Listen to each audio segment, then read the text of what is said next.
Next Media, Mr. Kin Karisa. Please give him a hand as he comes.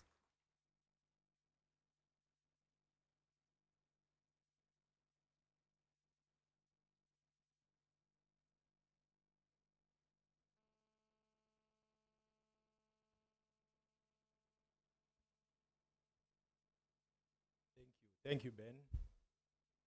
Our chief guest, Dr. Squared, Honorable Baryomonsi. I call him Dr. Squared because he's a PhD holder and he's a doctor, medical doctor. So, Dr. Squared, you're most welcome, our chief guest. The Permanent Secretary, Minister of ICT and National Guidance, Dr. Amina Zawede, the Executive Director, Uganda Communications Commission, Engineer Irene Kagwa Sewankambo, the Director, National Payment Systems, Bank of Uganda, Mr. Make Aum, the Director, Executive Director, Uganda Bankers Association, Wilbrod Owol, the CEO MTN. We are debating the Ugandan way or the Kenyan way. Let me use the Ugandan way, Slivi. The MD and CEO, Equity Bank, Anthony Kituka. The CMO, Airtel, Mr. Henry Njoroge. CMO, that's the Chief Marketing Officer, MTN, Mr. Somdev.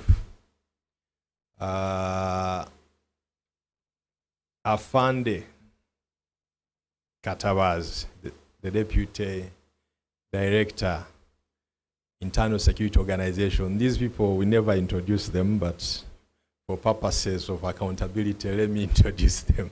Because they chair,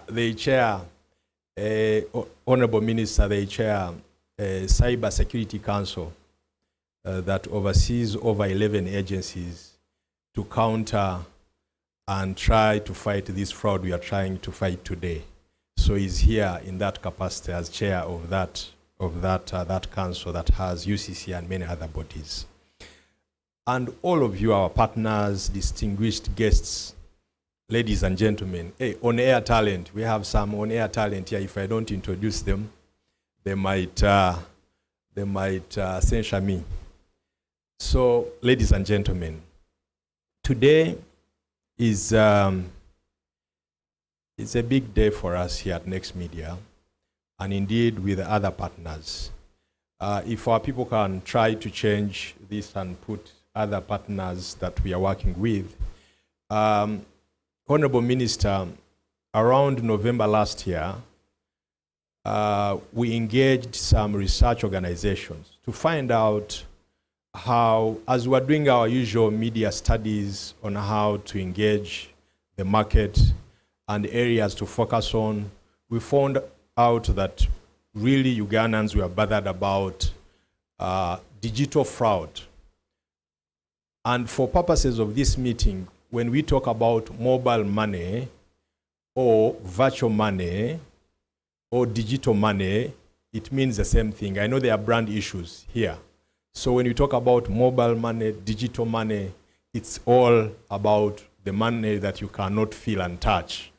That's what we are talking about. So that study revealed that 76% of Ugandans had ever interfaced with fraud, either defrauded of their mobile money or virtual money, or a neighbor or a relative or a friend had been defrauded.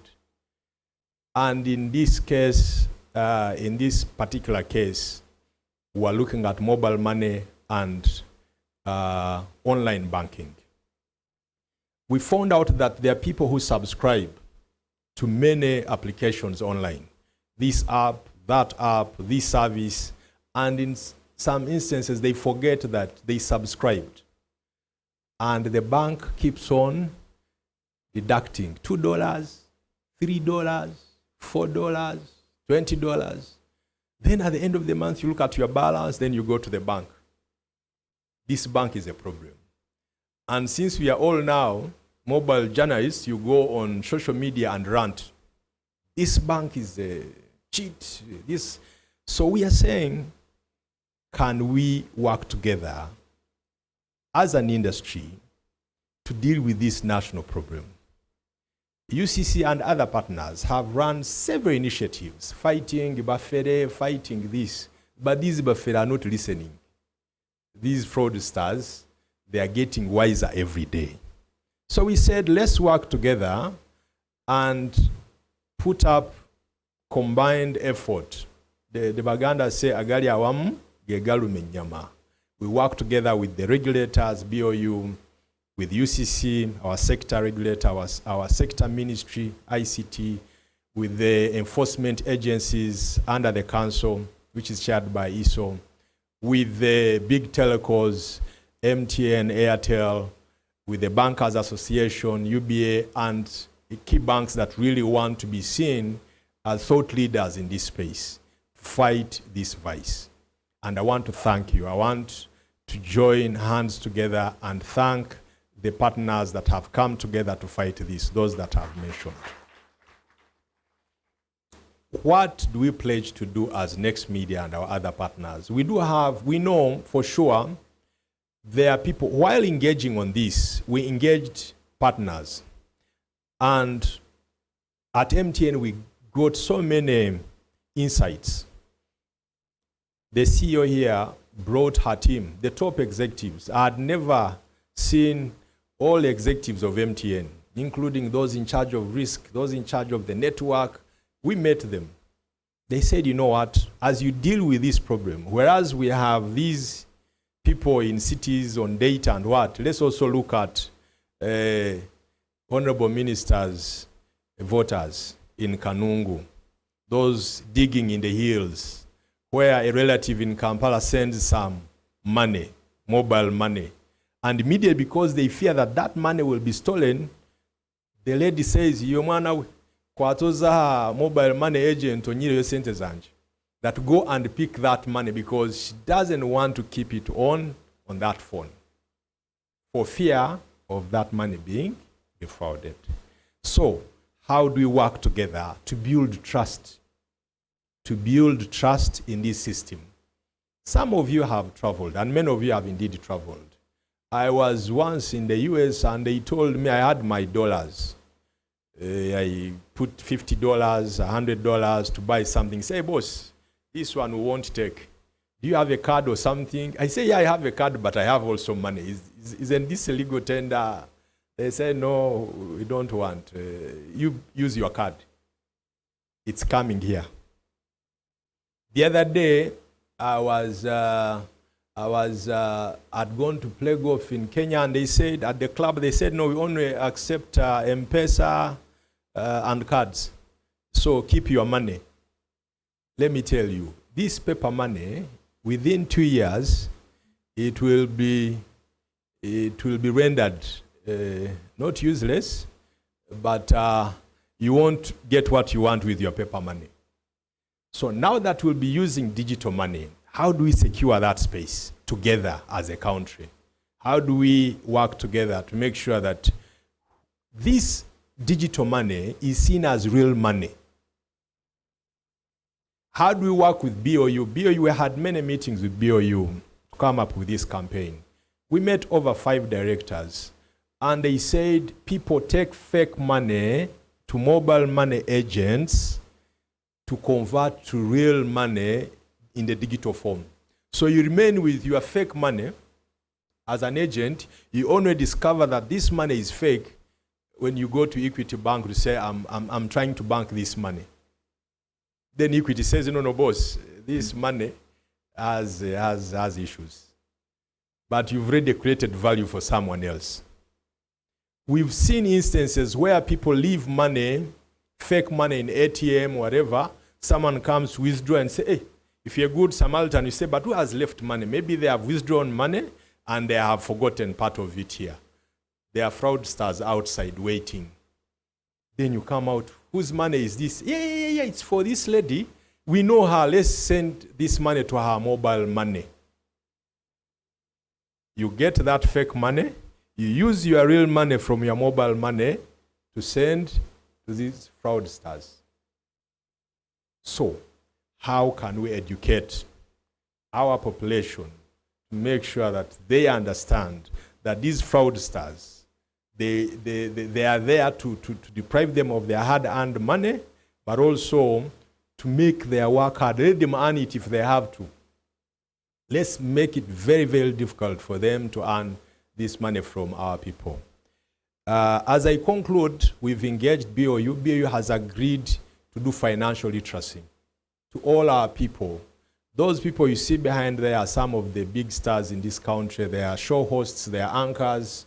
They will not anchor any bulletin without talking to our people about this fraud. As Samson Kasumba starts, bulletin say, by the way, people, be steady, don't share your pin. This is Kasumba.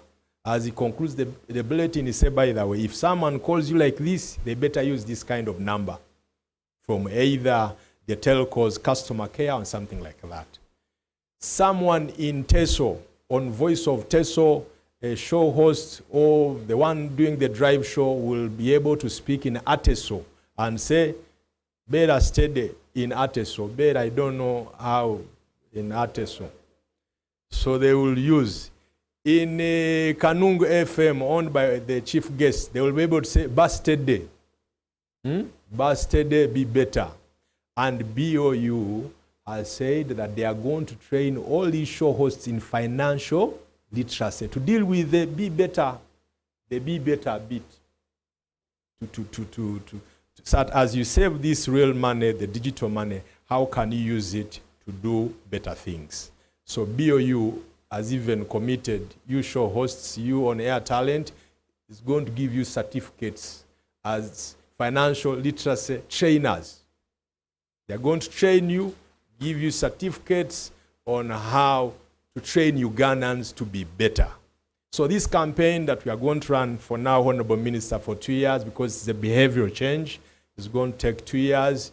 We want to see all Ugandans embrace the digital economy and trust the digital economy and trust that the digital money is real money. I want to thank you all, welcome you here, and say that we are not doing it alone as Next Media. We have other many partners across this country. In Kigezi, we have many radio stations. In Kanungu, we have in Zombo, West Nile, Gulu, Karamoja, Mbale, Jinja, and many others. And they will be using the language people understand in those places.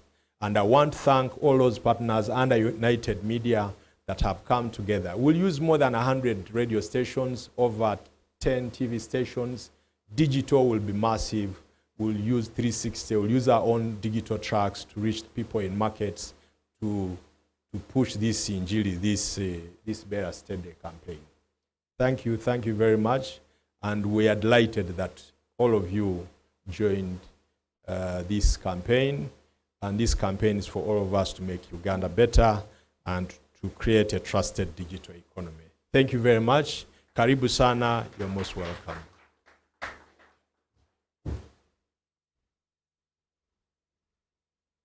Another big hand clap for our Group CEO, Mr. Kin Karisa. As you have heard, this is a national campaign. It's just not just about us, it's about everybody, making sure that we are responsible for our own money. One of the things that we'll be starting with in this campaign is encouraging Ugandans to safeguard their PINs, because we know that a big bulk of the fraud that happens is from us as individuals willingly or maybe perhaps unwittingly handing over our information to people who then use it. And the moment I do that, I cannot be absolved of responsibility because I have given my PIN. And we're going to be telling people, whatever you do not give anybody your PIN, including your spouse. We're just saying. Right? If you do, it's on you. We're just saying. It goes to that level. I can see the uneasy looks from some people.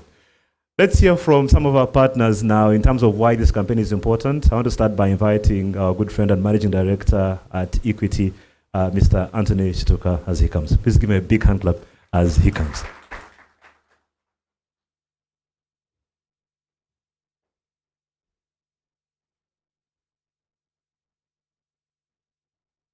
Okay. Good morning, everybody, and allow me to ride on the protocol of my good friend and CEO, Ken Karisa. So I'll only recognize Honorable Minister, the PS, and my regulator, who can remove my license, and the rest of us who live in the digital economy. So good morning, and my name is Anthony Chituka, CEO, MD of Equity Bank Uganda. Let me begin by telling a simple story. When you go to the game park, the first animals you see are the big ones. You see an elephant, you will see a giraffe, before you see a rabbit or a hare or a squirrel. So here I'm standing as the elephant of Equity Bank, which is taking a social bashing for being big in digital economy. But as somebody always said, big is big. We will not shy away from saving the economy, from providing freedom, convenience, and choice. That is what digital economy does to the livelihoods of people. As Equity Bank, our focus is to transform lives. Our purpose is to transform lives, give dignity, and expand opportunities for wealth creation. And the only way we can do that at scale is do it digitally. Again, at Equity, we keep saying banking isn't a place you go. It is something you do. You can bank at 3 a.m. at night. You can bank at 4 a.m. in the morning. You can't be restricted to the time the bank is open, between 8 and 5, for example. That is not freedom. Because economic opportunities happen at any time or day or night. We are in a gig economy. We have musicians singing at 2 a.m. want to get paid. We have people going to church on Sunday, coming out at 1 p.m. The church has received collections. Where do we put that money? We had the issue of COVID, and COVID transformed very many things. People rushed to digital, but so did the fraudsters who are there waiting. I have been asked several times in social media, why aren't I responding to the backlash? Well, to the fraudsters, this is my response. We are going to teach our customers and teach the economy to Beera steady. Equity Bank has been running this campaign, a similar campaign, since 23rd of February last year, because we knew what was happening. We could see it in our transactions. The bank, for example, disburses 10 billion shillings every day. 10 billion shillings every day, digitally. These people never come to the bank, go into their phones, use their passwords, access a product, they borrow in the morning, pay in the evening. 97% of our transactions are outside the bank. Of our 2 million customers, close to 1.2 are safely and securely transacting. Our message to those and others is that it is safe. The banks, and I'm sure my ED from UBA will talk about it at some point, have invested hundreds of millions of dollars in ensuring safety of your money. Banking is about trust, and what people want from a bank is a safe, secure place to put their money. I'm here to tell you that the banks are working very hard. The fraudsters won't win. They will spend money, we will spend more. There will be hackers, we'll hire hackers to hack them. We will not relent in this fight because it's not about us, it's about transforming lives. It's about giving dignity. Imagine a woman deep in Rushere who has sold her milk, has been paid on mobile money, wants to transfer it to the bank, and she's worried. You are denying her a chance to succeed in life. We won't let that happen. So for us, as Equity, and my other bankers who are in the room, and other bankers under UBA, and other financial institutions, we are very clear, Honorable Minister. And we want to thank you and the government. My colleague in ISO, who I can't point at, We meet very frequently. Ugandans, there is a very good, very strong cyber security unit. It's extremely solid. They are very talented people. You'd be surprised. There are things they have enabled us to do. We are catching the fraudsters wherever they are in the world. Some as far as Middle East, Eastern Europe, wherever they are, we are catching them. Or to ensure your money is safe. Because in the past, robbers used to come with guns to the branch. But now people don't come, they come through the internet. So as I conclude, let me ask the Ugandans, kindly, the same way you keep your money safe, the same way you don't leave your money out in the open, the same way you don't pre-sign checks, please keep your digital money safe. Please don't share your password. Please don't keep it on your phone. If you lose your phone, please report to the bank, to the police, to the telco. All the banks, most banks, my bank specifically, has a hotline 24/7. At all times it is on. All times, 24/7. It is never off. Call that line at any time. We will address your issue. In any language. It's multiple languages.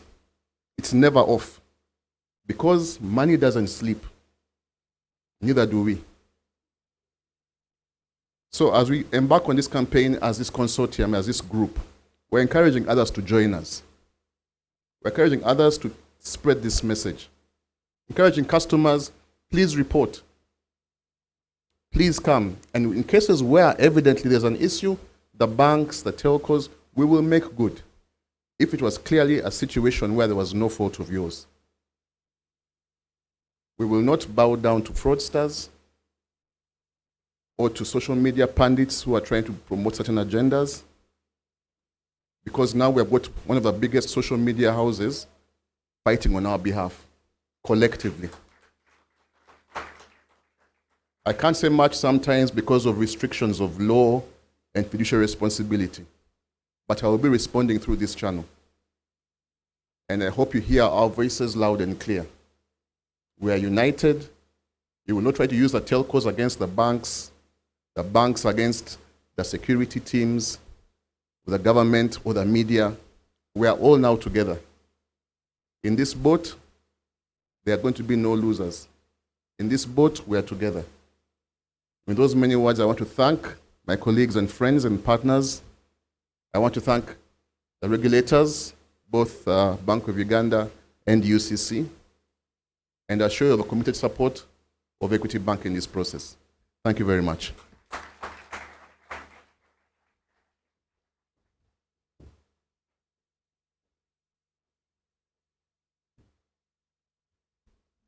Thank you very much, Anthony Chituka, MD at Equity. As you have heard, we are in this together. When it comes to money, there is no language. Money is money, period. It doesn't have any discrimination along any lines, and therefore our money must be protected very closely. And as you have heard from the MD at Equity, we are all in this together. One of the things we discovered when we were preparing this campaign is we discovered that in terms of the back end, the systems are robust. The banks, the telcos, the government is doing a good job. As we have had, our friends from ISO, who we can't point at, have been doing a good job to make sure our systems are working. But it's about me and you and what we do to make sure that our money is safe. Over the course of this campaign, we'll be trying to get stories from you, because one of the things that helps shed light on fraud is hearing testimonies. And sometimes they can be a bit silly to laugh at yourself and say, how did I fall for that? Usually it happens after you have fallen for it. And so we're encouraging you to share your stories with us. Have you been a victim of fraud? Do share your stories. The hashtag, Better Steady, Be Better. And over the next few years, few months, we'll be hearing from you as you share your stories of how you have interacted with fraud or possible fraudsters. Let's start taking a look at some of these stories now. Beera Steady, Be Better. Hi, my name is Cliff. At the end of every month, I used to find that there were some charges deducted from my bank, and I was sure that the bank was stealing from me. Then I went and investigated and realized that I was subscribing to one app after another, and leaving there my credit card details. And they could take $2, $5, $10 every month. So at the end of the month, I could find myself nearly with nothing. When I talked to the bank, they told me to check what I was subscribed to, and then I realized sometimes you have to be careful with where you put your credit card details. At the end of the day, we have to be better. So people, my message to you is better steady and be better. Beera Steady, be better. In partnership with Yesterday, be better. You might have been a victim of this, but it will help someone else to know maybe how to avoid falling prey to these fraudsters. As we continue to hear some of our partners, it's my pleasure now to welcome, I don't know, are we using the Ugandan, Sylvia or Sylvia? We can use both. Sylvia Mulinge, who is CEO at MTN Uganda. Please give her a hand as she comes.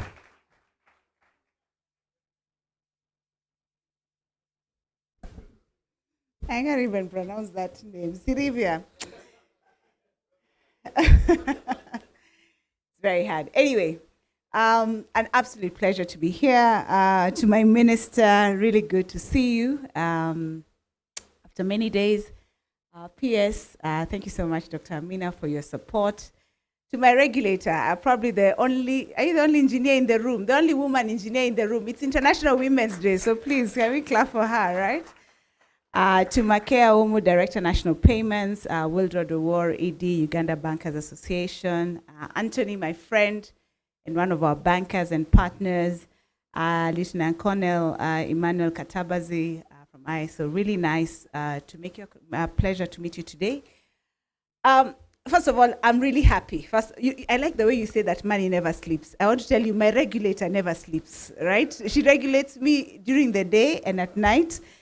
And every day, I think ever since I came, Irene, one of the things that I've really known you for, which is a big shift, I think, from where I was before, is being a defender of our consumers. And I remember even, I think, the last text you sent me, and I was even going through my texts. There was another text you sent me, I think, on 12th of February, another one you sent me in Jan. She kept asking me, why is MTN silent around what is happening around the defrauding of customers, right? And I think there's a lot, and I love what Ben has said, that there's a lot of work that has been done at the back end in terms of securing the systems. But I think the gap that has been missing is this whole gap of driving customer education. So thank you. Irene, I'm here because of the pressure that you have put me under and the accountabilities that also the ministry holds me to. And because of that, on the 19th of Jan, I think after we had sat internally as a team, there was a big social media post that was circulating across all WhatsApp groups that was talking about a customer who had come into one of the MTN shops, I think interacted with one of our dealers. They were defrauded while they were actually at the till transacting. And then I think another week later, somebody else wrote about how they were also being defrauded on our network. And I stopped and I said, guys, we cannot afford to be silent. And I actually then called an emergency meeting with our teams, and I said, our team said, when we go and check, there's nothing that we have done wrong, because from our perspective, our MTN perspective, we've done everything that we are supposed to do from the customer, from our system side. And I'm sure Henry, who's also here from Airtel Money, also feels the same. Sometimes the bashing comes to us as telcos, and we have a responsibility that we must take and that we must own in terms of safeguarding the customers. Because at the end of the day, what we sell in this age of digital money, we are selling convenience, but over and above that, the biggest thing we are selling is trust. When a customer who has worked hard to be able to make the money that they have earned puts it on your network and wants to send it to somebody else, it's because they trust that that network is actually going to be able to deliver it to the place where they have designed it to be. But then now, when we look at the ecosystem that we live in, we are a social ecosystem. We are a human ecosystem. There are obviously, as many as there are people who are thinking about how do we make lives for our customers easier. On the other side, there are also others who are thinking, how do we benefit from those who are innovating to be able to deliver solutions for customers? So after we had those two incidents, which really went viral, and we had a conversation internally, we had a conversation with some of our industry partners, and we said that we must now generate a response. Because now the accountability must be created, not only with us as telcos, but we must also now begin to take responsibility for driving awareness of our customers. Because many customers are being defrauded simply because they do not know. And there's a lot of social engineering that is happening now. I think the hackers and the defrauders, do you call them what? Bufferers here in Uganda, yes, bufferers, they're becoming smarter in terms of how they defraud customers. And out of that, then we said, who then can we be able to work with to be able to help us address this menace? So on the 19th of January, I've just checked my texts. We came here to see Kin together with this team. And we told Kin, you know, there's so much a telco can say, there's so much our Momo team is saying, but customers are not hearing us.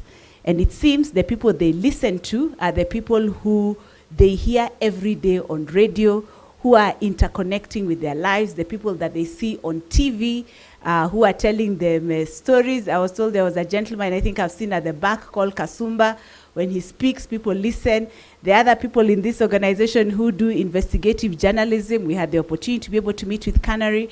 And I asked Canary, can you go and do an investigative piece to actually find out who are these people who are driving this defrauding that is happening with our consumers? Because if we don't get to the root of it and expose them, then every other work that we are trying to do is going to be brought to a naught. So I really want to, first of all, thank you, Kin, right? We came with our problem, you're a solution provider, right? There are places where you go and you plant a seed. Even the good book says there are places where you plant seed, it gives you back 30-fold. I think you have given us more than 100-fold. You have actually brought your whole ecosystem, right, in terms of the capacity that you have as a leading media station in this country. You have spent time, and I saw the work that has been done with your presenters, even in terms of the creation of the content that is actually going to go out. Thank you for taking ownership of it. We can't afford to pay you for the work that you're doing, but I know you're doing it for the betterment of this state. You're doing it for the betterment of the Ugandan consumers, and for hearing our cry and coming to our help and our aid. I think I want to stand on behalf of the industry, together with my colleagues from Airtel and all the other PSPs that are involved in driving mobile money transactions, and say thank you. The reason why this is critical for us as a business is, I mean, the opportunity, as my friend Anthony has painted, is massive in terms of driving a digitized state. In MTN, our belief is that everybody deserves the benefits of a modern connected life. And the reason why we wake up and go to work every day is because we are asking ourselves, how can we continually drive the digital progress of every Ugandan? You can't talk about digitization if you're not talking about digital payments, right? There are conversations that we are constantly having, even with the government, in terms of how can we help increase the velocity of cash?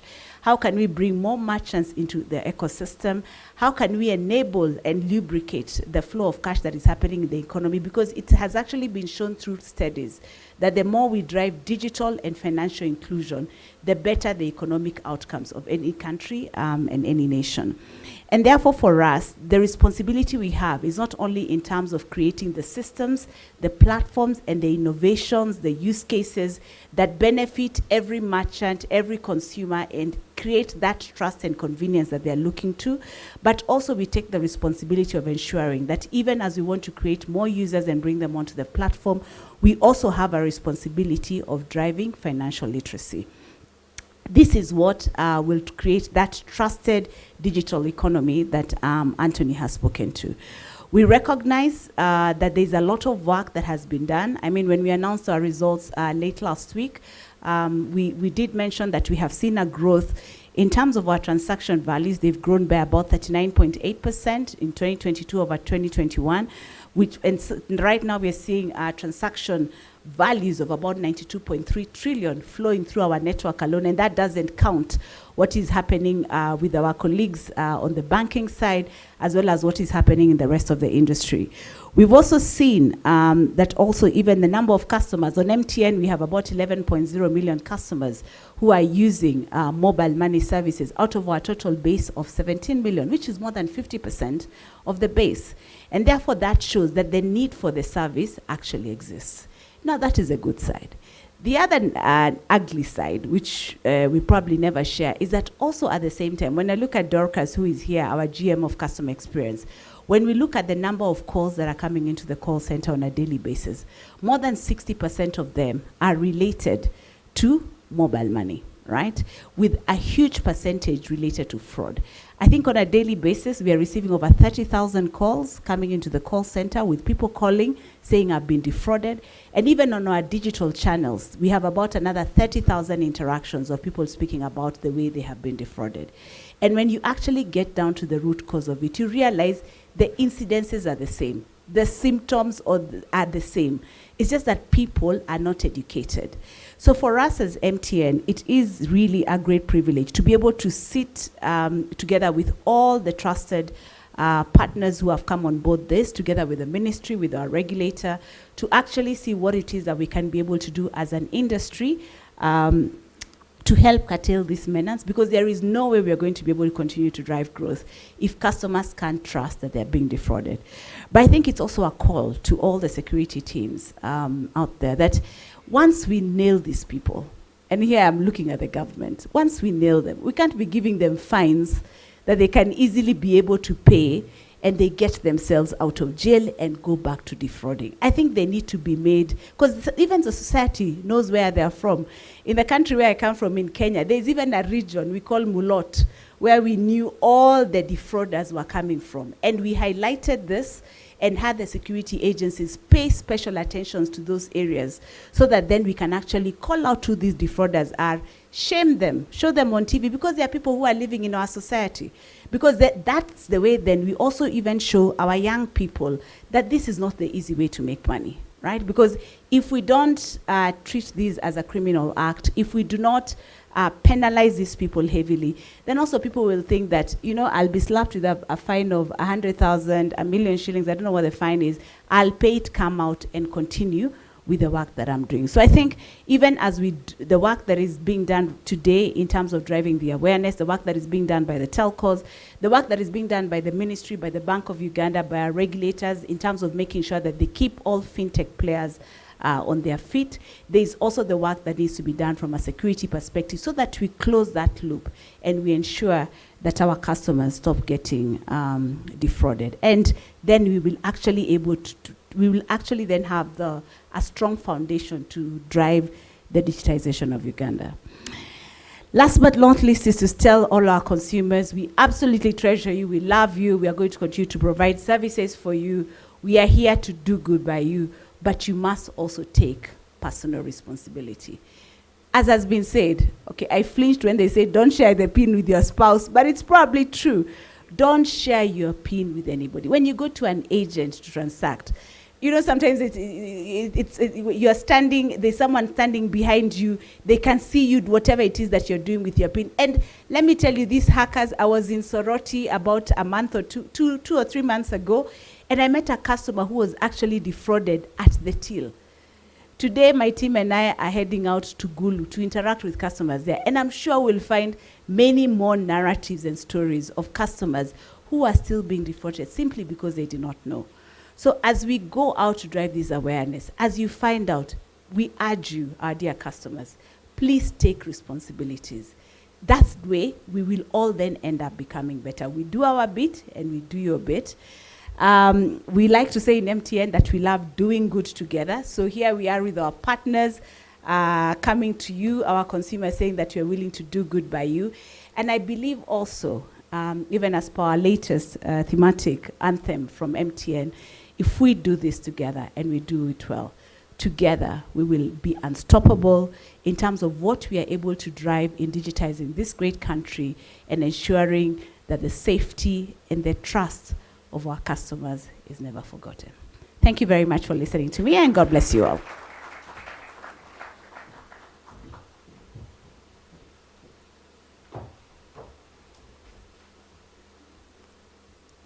Thank you very much, CEO for MTN Uganda, and very well spoken. I don't think there's any Ugandan watching this who disagrees with you in terms of the punishment being very harsh. No one wants to see their money being taken. While this Better Study campaign is an initiative of Next Media, and we are very proud of that, we also are cognizant of the fact that this is not something we can do on our own. And as we always do, we've made sure that we are partnering with all our friends in the industry. And so to this effect, as you can see, we have the Uganda Bankers Association. Mr. Njoroge and Ms. Mulinga are sitting next to each other. Under normal circumstances, we should have boxing gloves, but here they are enjoying breakfast together. And I think the message is very simple, that we must be able to pull together to do this. And even on the media front, what we have done is said, let's get everyone together. And this is just the beginning. At the moment, we probably, I think Keen talked about 100 radio stations. We're thinking more than that. We currently have maybe 3 or 4 banks together with us. We're thinking a lot more than that. We're glad to have Will Broad, who is here representing the Bankers Association, and we'll hear from him a little bit later on. Now, as we have been saying, we want to hear your stories. How have you been defrauded? Have you been a victim? Has someone attempted to defraud you?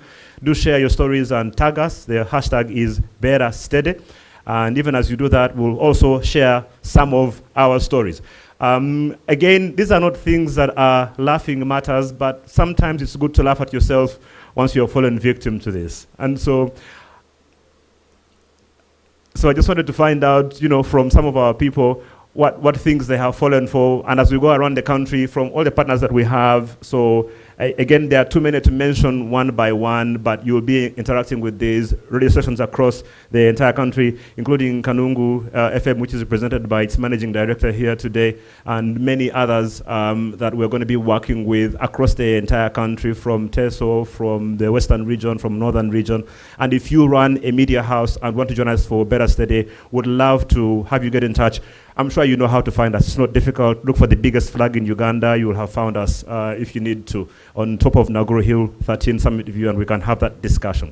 Let me call one of our people here. He's our head of protocol at Next Media, but he also moonlights as a comedian, or so he tells us. And unfortunately, he has also been a victim of fraud at some point. So we'd like to hear some of his perspective. Please welcome Mr. Mark Agaba as he comes. Thank you, Ben. Thank you so much. I was told we are live on TV. Please come invite me again, because the way I came, we are live. Ben, you know the things you have to say. What he has traveled, what he has come from, what. Which is your village? I need to make sure your people know. Kamwenje. Okay. Yeah. Aba Kamwenje. Uh-huh. Okay. Here is your son. Yes. His beard is still a little thin, but we're working on that. We're trying to... Oh, that's not the right one? Oh, okay. He's traveled internationally. Thank you. He's an award-winning... Thank you. Celebrated... Thank you. Honored... a little single. Ladies and gentlemen, put your hands together for Mr. Mark Agaba. Thank you, Ben. Ladies and gentlemen, you're welcome. I apologize, I haven't been around. I just came in, so it was a short notice.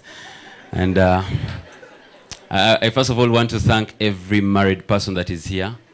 If you're here and you're married, and all protocol observed. I also got engaged this year. Yeah, I am engaged in church activity, and. But I want to thank you for coming. My name is Mark Agaba. I serve as head of protocol here. So every time you hear my CEO going somewhere and said, all protocol observed, just know he's speaking about me. Yeah. But before I do anything, I want to just share my experience, and I'll be out of this place. One, I serve here as head of protocol, but I also serve in the army of the Lord. And it's a privilege. Guys, one of the things, a few years back, it's interesting on how I didn't know the word tangerine. Just ask your neighbor. Just ask your neighbor. It's still possible that someone here, they have no idea what tangerine meant or means. Now, for me, I didn't know that tangerine is mangada. Mangada. And it's in African culture where they ask you for something, and if you don't know, you prove you know, then you go and ask a border guy. Now, I have my border guy called Levi. This is what taught me to be steady. We were just at home, they sent me for mangada, tangerine. But I didn't want to show that I didn't know because they were guests. So I swiftly went to Levi. I asked Levi, umanyiku tangerine. Now, you know how border guys know everything. Levi was on his board. I said, oh, tangerine. Njirabawa.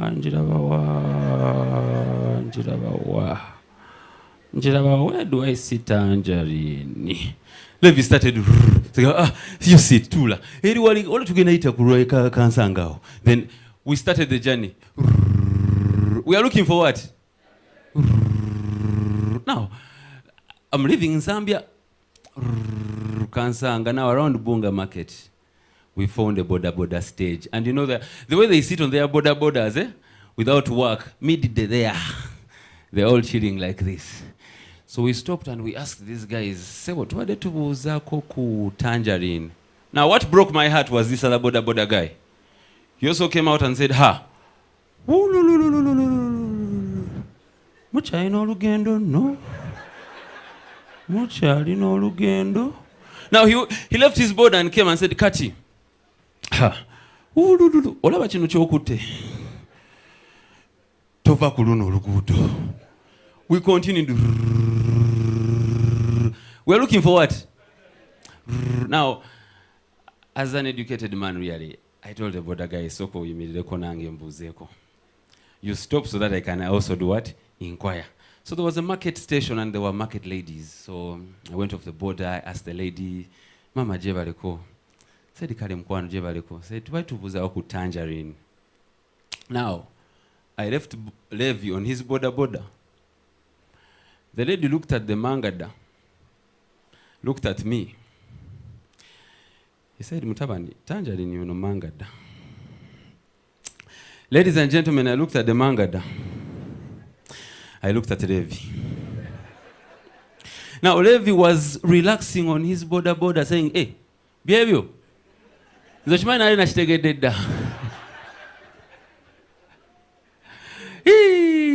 And another thing, I want to appreciate mothers in the house, ladies and gentlemen. Let's give it up for mothers, first of all. One of the things, as I'm concluding, ever since mothers are very strategic. Actually, they are one of the people that have made us to pull off such projects. You know, mothers, when a mother finds out something that you're talented or you have a skill, or they will make use of it if you don't want to make use of it.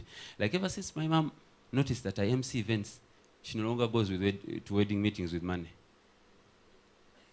She goes with the idea.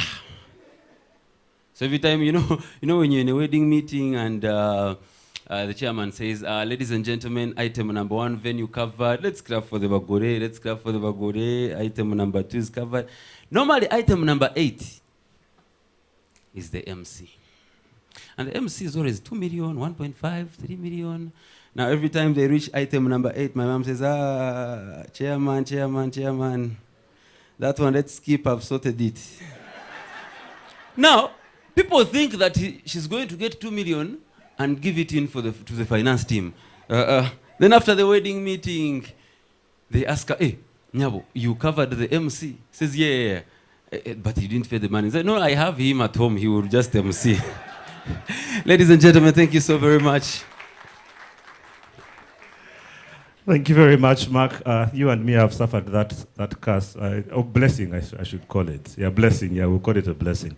One of the things that we're doing with Beera Steady is that we are employing our entire arsenal, not just as Next Media, but as United Media and all our partners, using different forms of communication, as you have seen, comedy, news. You've heard, you probably see our entire on-air talent making a lot of noise about Beera Steady over the next few months and going forward. And we're going to be doing that even with all our partners. And so using clips like the one that you're going to be seeing now.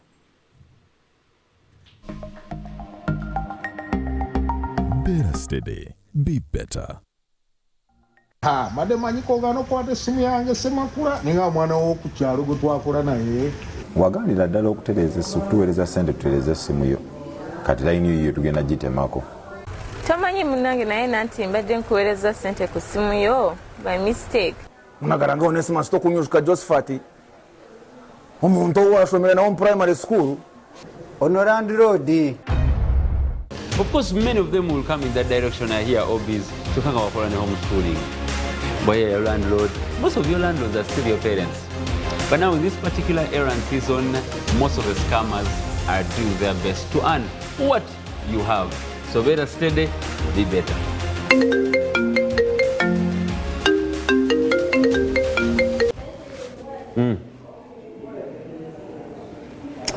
Boss in this steady. Beera Steady, be better. In partnership with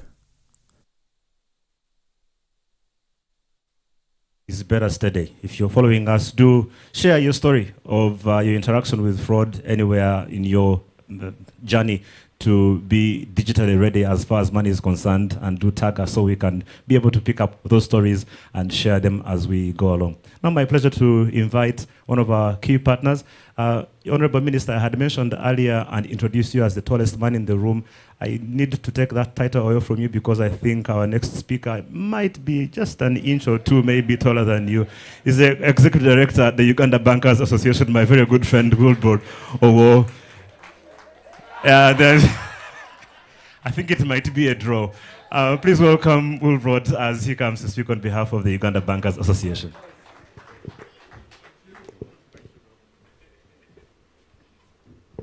Thank you very much for that one. And I liked the comedian who has really amused us. Very interesting story about Mangada. It just shows how Next Media is innovative. Let me start with a few protocols. I'll keep it short. The Honorable Minister present and the Permanent Secretary as well. Our regulators, both from UCC and Bank of Uganda, our distinguished guests. I want to cut it short. And Next Media. Thank you very much for, I think what you have done, which I'm thanking you for, is joining hands, putting everything together. Because what we are launching today is a multi-faceted approach. And it's starting with the customer, who is the end beneficiary. And what you are doing is really customer empowerment. I think Sylvia spoke about it. The important line of defense, being the customer. These days, fraud is a full-time business. I hope you agree with me on this. People invest in it. It's a full-time occupation, and therefore coming together to work against it is very important. When the skit was happening here, about two weekends ago, somebody called me and said, Madam, nanyini sime neriwa. You know that? My phone. And they were asking for my wife, and they wanted to. The fraud alone was bad enough, but even asking for my wife on my phone was even worse. Of course, I immediately switched it off. I know that these were fraudsters. But the bulk of the population doesn't know this. And they fall into this trap and get away with it. And therefore, this awareness campaign is very, very critical, not just to raise awareness and literacy or drive behavior change, but take ownership about fraud by the customer. This country has registered progress, and we should be speaking about it. And thanks to the efforts, the numerous efforts of government. Today, there are 20.6 million bank accounts, thanks to the efforts on the digital front. And most importantly, our partners in the mobile telecom network, who we work with and reach those previous areas we never ever used to reach as banks. Of course, that has meant mobilization of deposits, which we can then on lend. 24/7 services. I think we must guard these achievements jealously. We must not relent to fraudsters to undermine these important achievements. And even as media, and fraud, like I said, it's not only a business for us in the financial sector, we even make provisions for it. Because 24/7, people are attempting to beat the system. And actually less than 2-3% of the attempts succeed. Meaning more than 97% of the time, we fail those frauds. And therefore the systems and processes are quite resilient and strong. But the 1 or 2 cases that happen, they are blown up so badly. Sometimes, in fact, this campaign will also help in responsible journalism, especially financial sector reporting. Because the implications of careless reporting can be very huge. Anything that undermines a financial sector, the ecosystem, it is now beyond banks, MNOs, fintechs, it is a way of life. And therefore, I like this campaign. As an industry, we've sat as an executive and agreed that we associate with it as a full industry and support it fully. Because, thank you, because this is big and it has implications. All the people we employ in the banking sector come from among us. They are our children, our relatives, our friends, contacts, qualified people. And we are not going to get people from elsewhere other than the Ugandans who can do these jobs.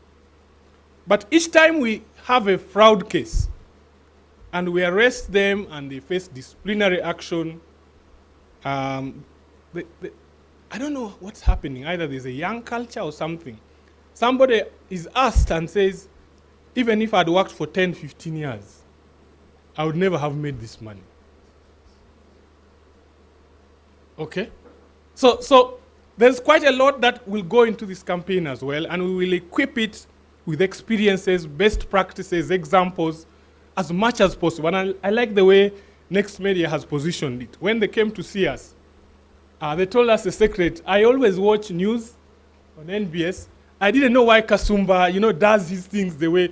I didn't realize they have targets for followership. Now you know. I'm sure you are like me as well. The guys have targets. And I think these are ways of, and combined, they have a huge following.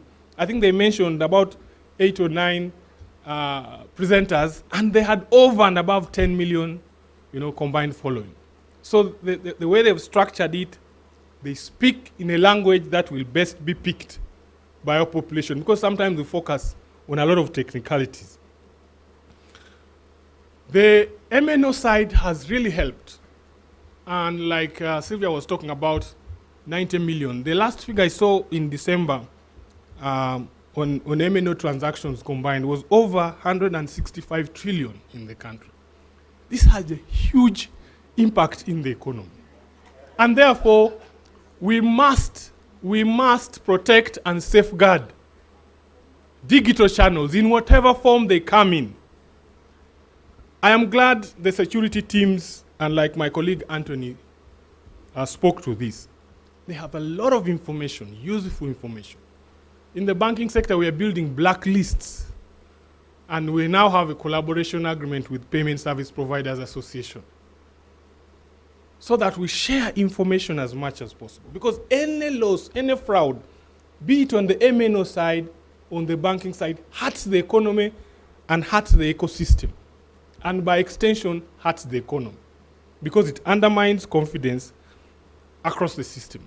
Next Media, one of the other organizations I will recommend to you, I sit on its board, is the Deposit Protection Fund. They are a safety net player in case a financial institution goes under.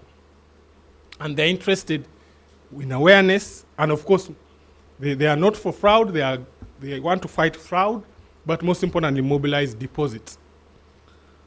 You have all heard about the Silicon Valley Bank, and they support fintechs, and it's had a fair share of challenges. And you've seen the effort that the central banks have come to quickly reassure depositors. This campaign speaks to that. And we must support it because if you know the history of money, it used to be cowrie shells, it went to gold, it became notes, now it's digital. And you can see that there is something called CBDCs, central bank digital currencies. And our economies will ultimately have to catch up. And if we do not safeguard digital services, we will be left out. I'm just re-emphasizing the background and the importance of this campaign. And I know this is on TV. And therefore I'm speaking not just to the audience here, to the country, to everybody on the criticality of this important campaign. This campaign will build trust. It will support digital adoption. And that's the future. Because you have a record of transactions, you can quantify them, you can plan, and it will speak to the good things that government is doing. So as an association, as an umbrella body, we are giving you the assurance, we like this campaign, we will be part of it in a big way, we associate with it, and we will support it. And I invite very many other institutions we work with across the sector, not just the regulators. We work with numerous institutions, nearly every sector, that we support it. The banking industry works closely with the judiciary, valuers, land surveyors, fintechs, name it, lawyers, everybody should associate, and we shame them. And let's be courageous, like Mulinge said. We had a fraud situation last year. The people involved were arrested. After a week, they were out of prison. That is not even worse. After another week, the same guys joined another fintech firm. And that fintech firm provides services to banks, and I'm sure to telecos. That's how serious it is. So we look forward to this campaign. We pledge our support to it. We say thank you to Next Media, and we will support it and pledge our full support once again. We have a session on the 23rd on fraud for the industry. We will list this as one of the very, very critical initiatives that we must support, in addition to the others. And once again, I thank Next Media and indeed all the partners who accepted to join this. Thank you very much for listening.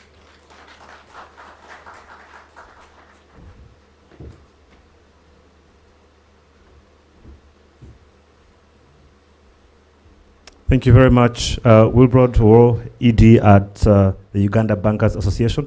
We'll move on very quickly. It's now my pleasure to invite someone who is not just a regulator, but an engineer, and has, in a way, led the way for Beera study, because we've been having lots of discussions with the Commission about what to do about this problem.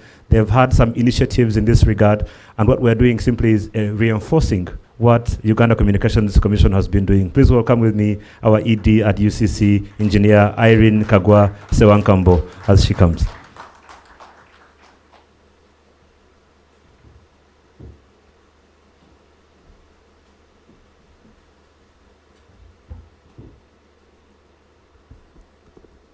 Our chief guest this morning, my minister, the Minister of ICT and National Guidance, our permanent secretary in the Ministry of ICT and National Guidance, my brother from Bank of Uganda, the director of the National Payment Systems,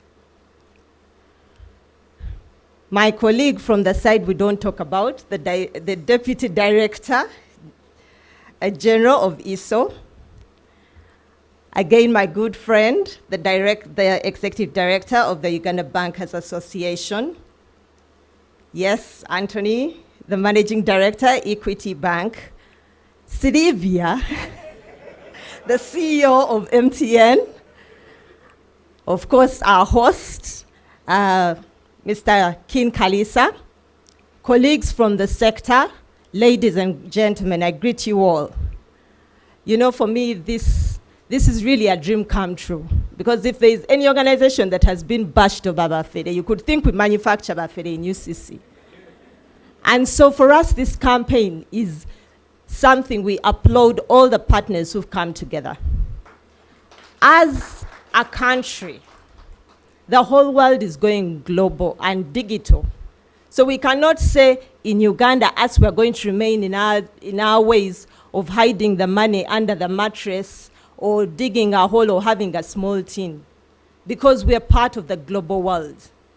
Everybody's going digital because of the benefits that digital transformation can bring.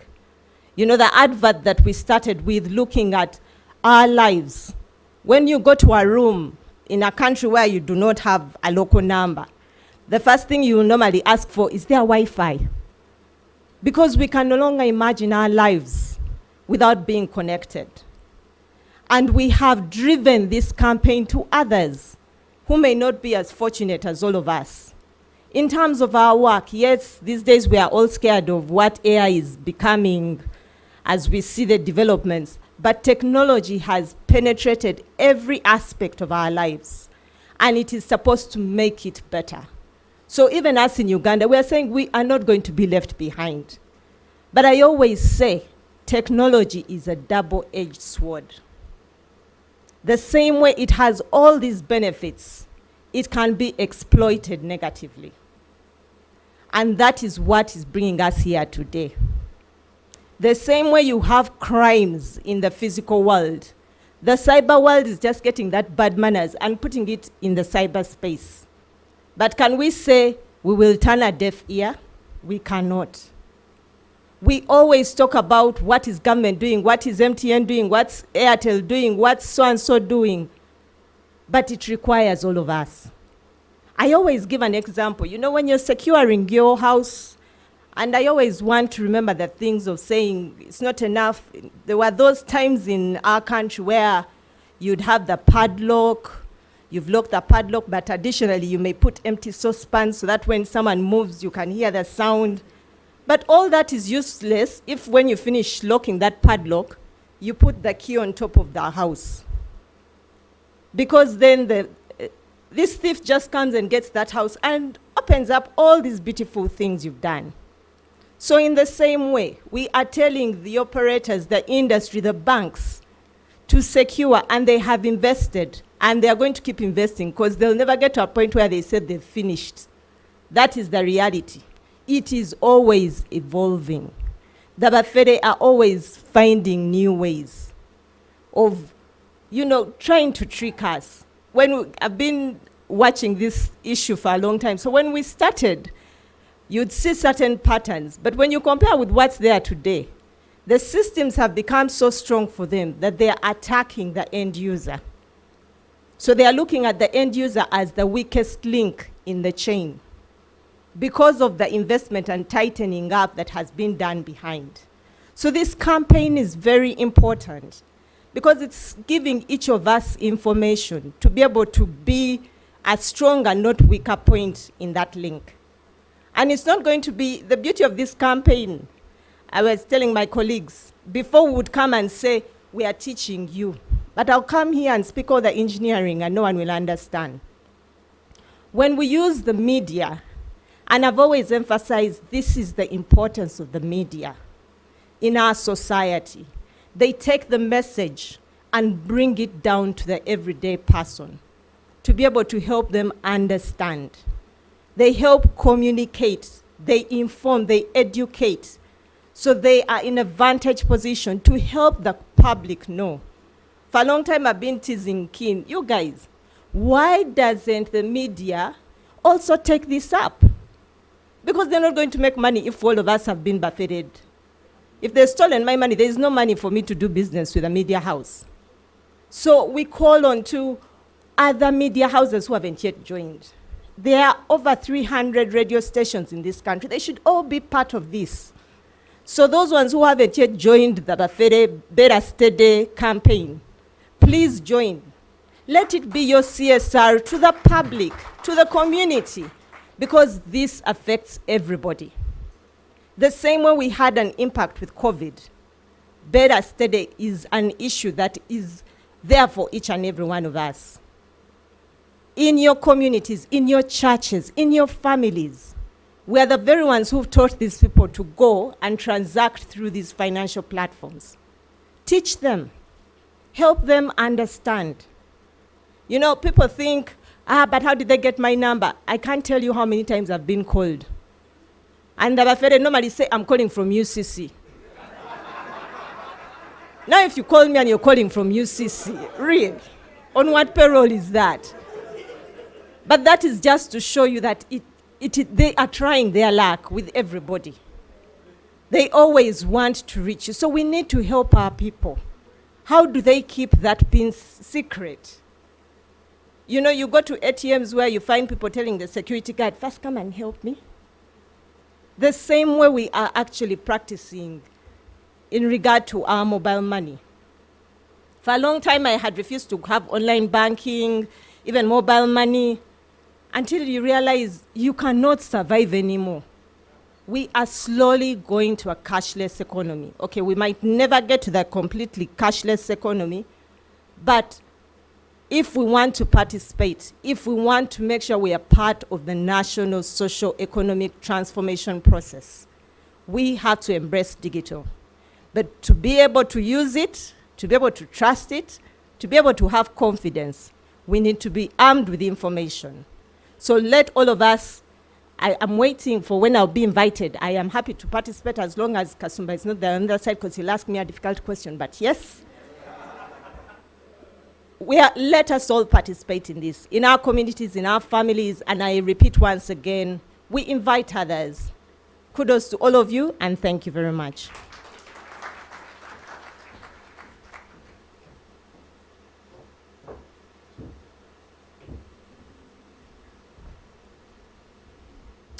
Thank you very much, Engineer Sewankambo. I'm just trying to confirm that you are actually not trying to follow in Mark's footsteps with that story about someone calling you and saying they're calling from UCC. Okay. Can I suggest something? Next time they call, can you let us know so we can come and film that? Would love to be able to just, I think it would work perfectly as a skit for Beera Steady, just to say, you know, have the ED of UCC being called by someone claiming to be from UCC. That would be a lot of fun. Again, if you're just joining us on NBS Sport, on Sanyuka TV, but also across the country on various radio platforms, we are launching Beera Steady, where we're saying your money belongs to you. Guard it well. Protect your PIN. Don't give it away. You can join us online, our hashtag Beera Steady, but also we have a handle at Beera Steady. So for everyone here with us in the room, I'd like to encourage you to, you know, pull out your phones and do follow this handle at Beera Steady, but also tweet at some point about your experience and some of the things that you're learning. I also wanted to take a quick moment to recognize some people with us in the room who I had not had a chance to do so yet. And I might not be able to notice everybody, so you forgive me, we'll try and get to as many as we can. I see some dev trying to take a picture of me, so I know you have a few more followers than me, so I'll ask you to make sure you take a selfie with me so I can get some. As you've heard Wilbert saying, we have KPIs, so I need to get another 2,000 followers this month. Some dev chief marketing officer for MTN Uganda, thank you so much. If you can just wave for the camera so we can take note of your presence. Next to him, Henry Njoroge, who is CMO at Airtel Uganda. They are exchanging notes. I hope you guys are not hacking each other's phones, but Beera Steady, yeah, in terms of what's going on there. That's a world-class photo right there being taken. It's good to see you, and thanks a lot for joining us. I also know that we have some very special friends from Bank of Uganda, Dr. Natamba Bazinzi, who I had the privilege of having breakfast with in the room with us somewhere. If you can just wave for us so we can take note of your presence, thank you so much. I see Beatrice Lugalambi from Centenary Bank. Thanks a lot for being with us. We look forward to having Centenary Bank as one of our partners for Beera Steady going forward, and thank you so much for being here. I will try and make note of as many people as I can. I know that we are not too good on time. We'll try and squeeze as much as we can. Now, let me quickly invite the people who are responsible for making sure that you actually have some money on you, and their job is to print money, quite literally, but also control how much money we have and how we guard it well. And I'm going to invite the Director of National Payment Systems at the Bank of Uganda, Make Awomo, to come and shed some insights on what the central bank is doing. Please welcome with me, Director.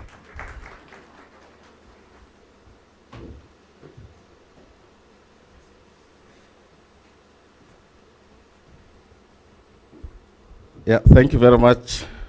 I don't know if I'll call you Master of Ceremony. And I note that I need to go through some protocol because of the people present here.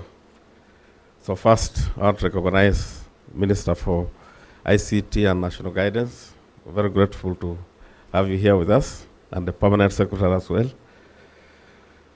Our host, Next Media, the Executive Director, Uganda Bank Association, CEO, MTN, Sylvia, the name was struggling, CEO, Equity Bank, and my sister Irene, UCC Executive Director, the security personnel present, and all bankers. I know there are many more bankers here, as well as my colleagues from Bank of Uganda. I want to recognize them. Dr. Basensi has been introduced from Director Communications.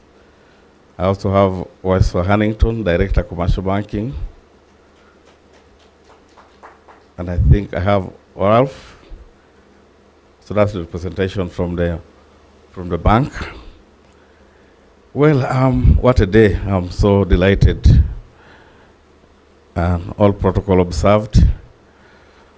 I have not been in office and I got this at short notice. But anything about the subject, even if it is midnight, I would join you. And I'm very happy about the meeting of minds here. I think everything I would have wanted to say, most of it has indeed come out very clearly. You need a team of determined people, and nothing can defeat a determined team. And today here is a demonstration of yet another milestone. We did one with UCC, Uganda Bankers, the Buffere one which you see on. I was there personally with the ED, and seeing this again come, someone asked me, are you going to succeed just being on radios and all this? I said yes, repeatedly. If we keep repeating these messages to the end users, they will not be duped. They will become wiser. Well, as I stand before you, I also want to make you know that the Deputy Governor is very passionate about this, and all the time. This is one of the things that makes us not sleep. And I would have been very happy to be here. That's my reading. Listening to you would have been so happy to be in this meeting. And I'm going to do very brief remarks on his behalf. And this is on behalf of the Deputy Governor, Dr. Mike Atingego. Dear esteemed guests, and all viewers watching us today here, I'm very honored on behalf of the bank to be here at the launch of this very timely initiative, the Beera Steady, Be Better campaign. As Bank of Uganda, I'm pleased to note that this campaign is aligned to our mandate. Recently, we had to revise the mission purpose of the bank to talk about promoting price stability and sound financial systems in support of socio-economic transformation in Uganda. Socio-economic transformation is achieved through many ways, but we're looking at promoting financial inclusion in the country so that Ugandans have access to financial services and all the information that they need. And they should also be protected so that they can multiply their digital incomes.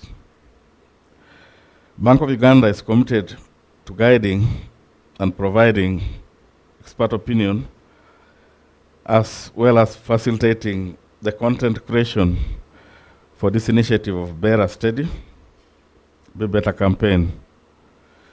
We shall educate various presenters and all those involved in delivering campaign to Ugandans and provide them with resources to ensure they are well versed with financial literacy. As you recall, since the advent of mobile money in 2009, Bank of Uganda has not stepped aside. We have been together in this struggle to digitize the economy.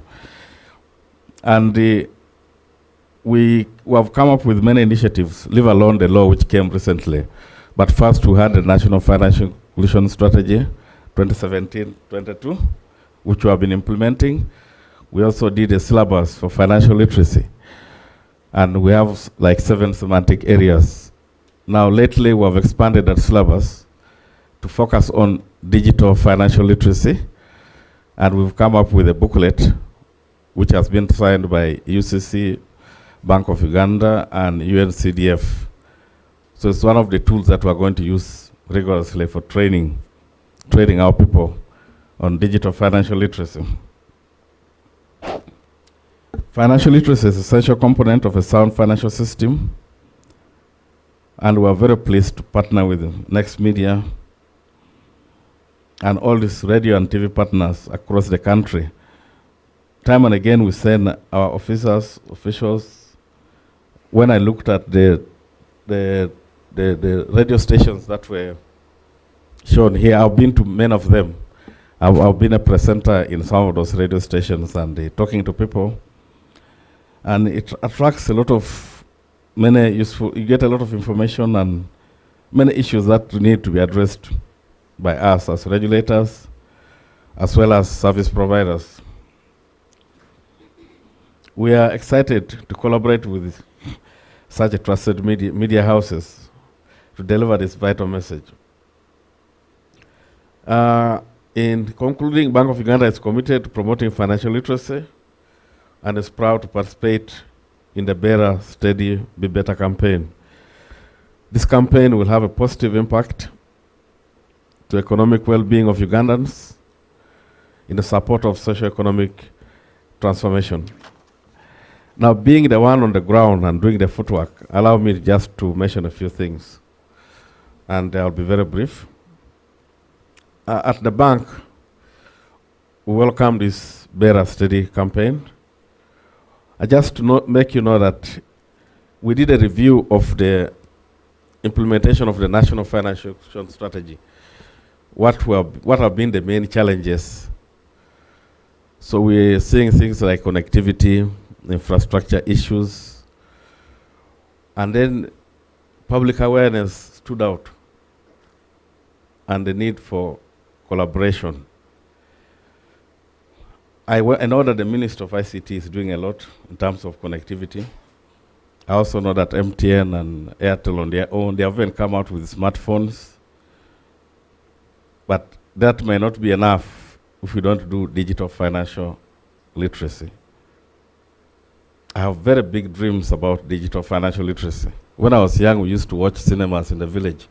You know, these guys who come to the open place, and I wish we could reach that level. And maybe we go to marketplaces and we show all these things to the local people. That would drum them up. And as they are busy selling their things and watching this, I have a dream of like billboards, like in the cities, something that the local people can benefit from. We don't do this alone as Bank of Uganda. We do it in partnership and through collaborative arrangements. So I'll single out 3 things. So the first one is public awareness, and that's why we're here today. The second one is collaboration. Collaboration and collaboration. And meeting of minds is something which has really touched my heart, because some of the things I want to say, they haven't been said already. A phone is now as good as a computer.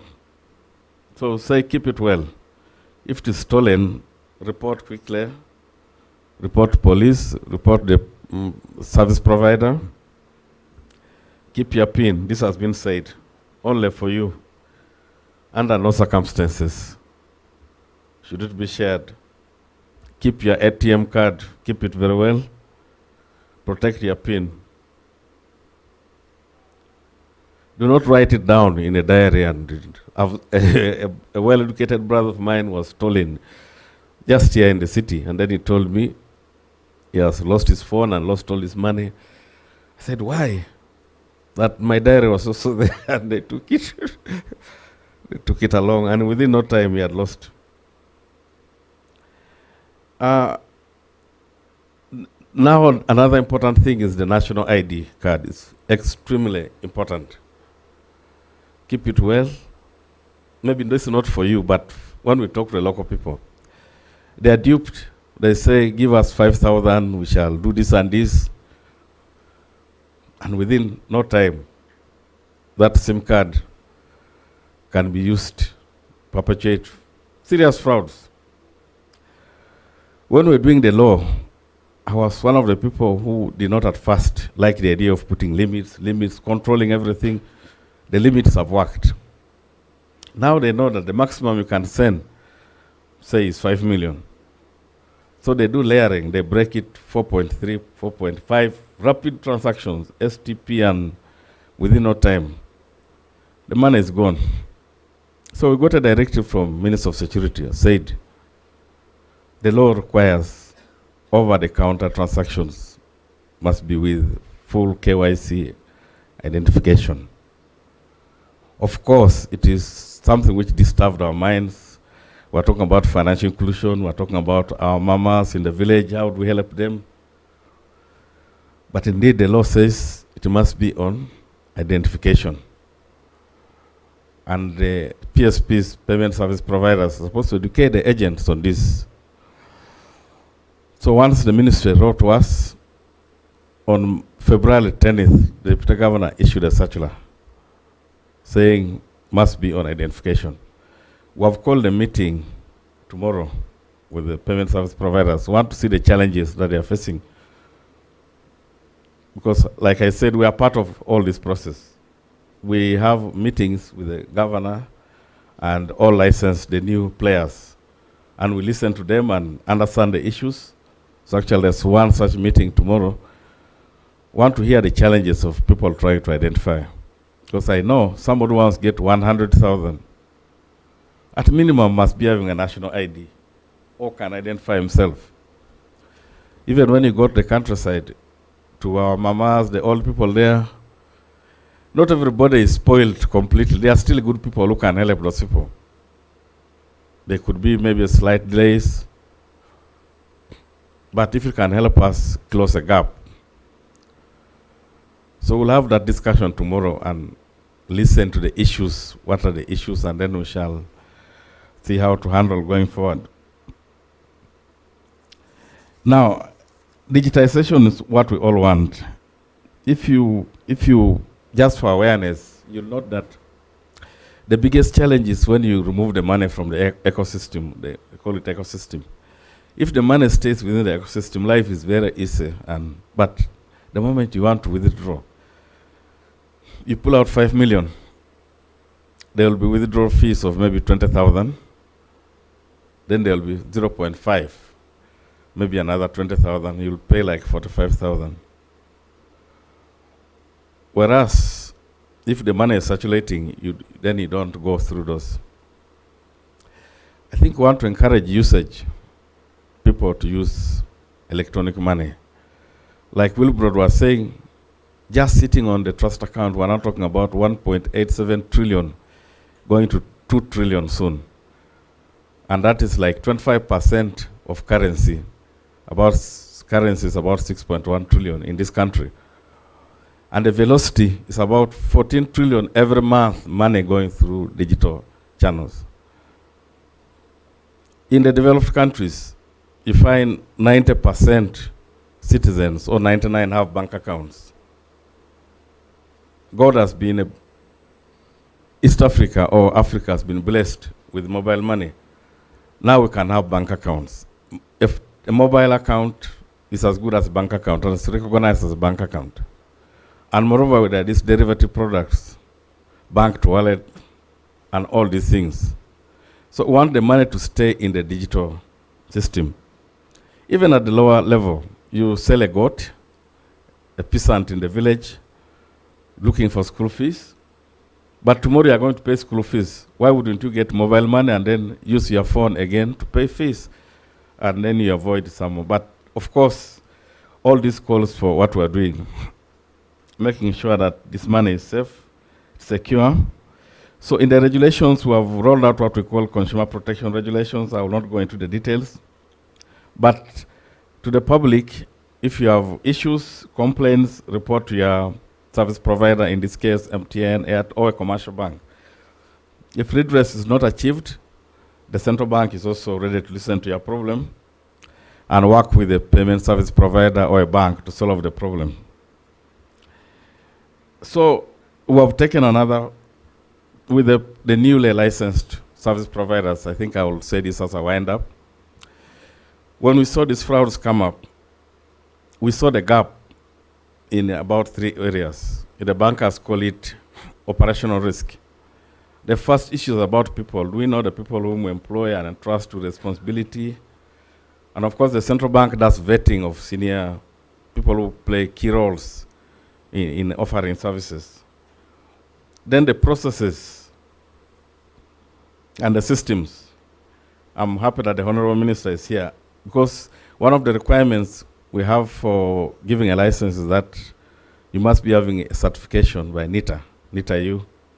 We have had to add another requirement, that you must have performed what they call a system penetration test to see whether your system is resilient and is not unnecessarily exposed to fraudsters and cyber issues.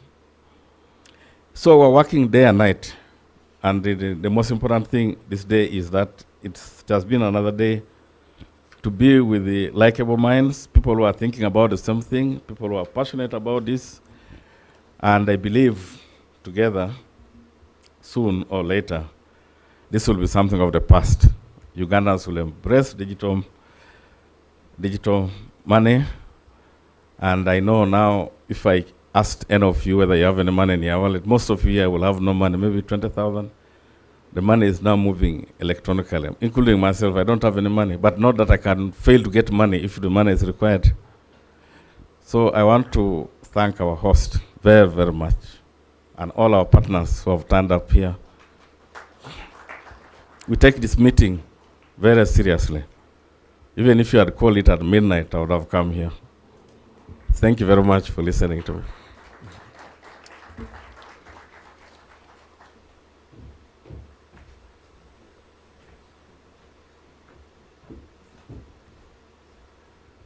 Thank you very much, Director Awomu. Before I invite the PS to invite our chief guest, the second, but did we conclude who was the tallest between you and Wilbrod? I think we will do that when we finish our session. I also wanted to encourage us before we leave that we wanted to do some recordings, just testimonials of you encouraging people. I know that each of us has a circle of influence, and there are people who watch NBS TV or NBS Sport or Sanyuka or any of our partners who recognize and respect you. And so before you leave today, we'd like to ask you to just record a small, 40-second video just to sort of talk about why you think this is important that we can be able to use. We've talked about information and why it's very key. One of the things that we did when we were starting the campaign for Beera Steady is that we made sure that we had done some homework. And so we did some basic statistics. And what we discovered was that on average, about 75% of Ugandans have been a victim of fraud. About 76% have been a victim of fraud at some level. But also we discovered that at least 69, almost 70% of Ugandans are comfortable with digital money. Now, 6 months into this campaign, we want to be able to get together and say, how have we done in that time, and actually track what the figures look like and have a discussion on the state of the digital economy, and I'm sure we'll be calling each and every one of you to come and help us be a part of that conversation. Before I invite the peers, I'll invite someone else before I invite someone else to invite someone else. Let me take a quick break by inviting someone who all of us probably are familiar with. He's a comedian, he's a film actor, he's an events MC. He sometimes pretends to be a musician, but I'm told that apparently he's here today representing the ambassador of Nigeria or something along those lines. Ladies and gentlemen, please welcome with me Mr. Richard Tuwanje.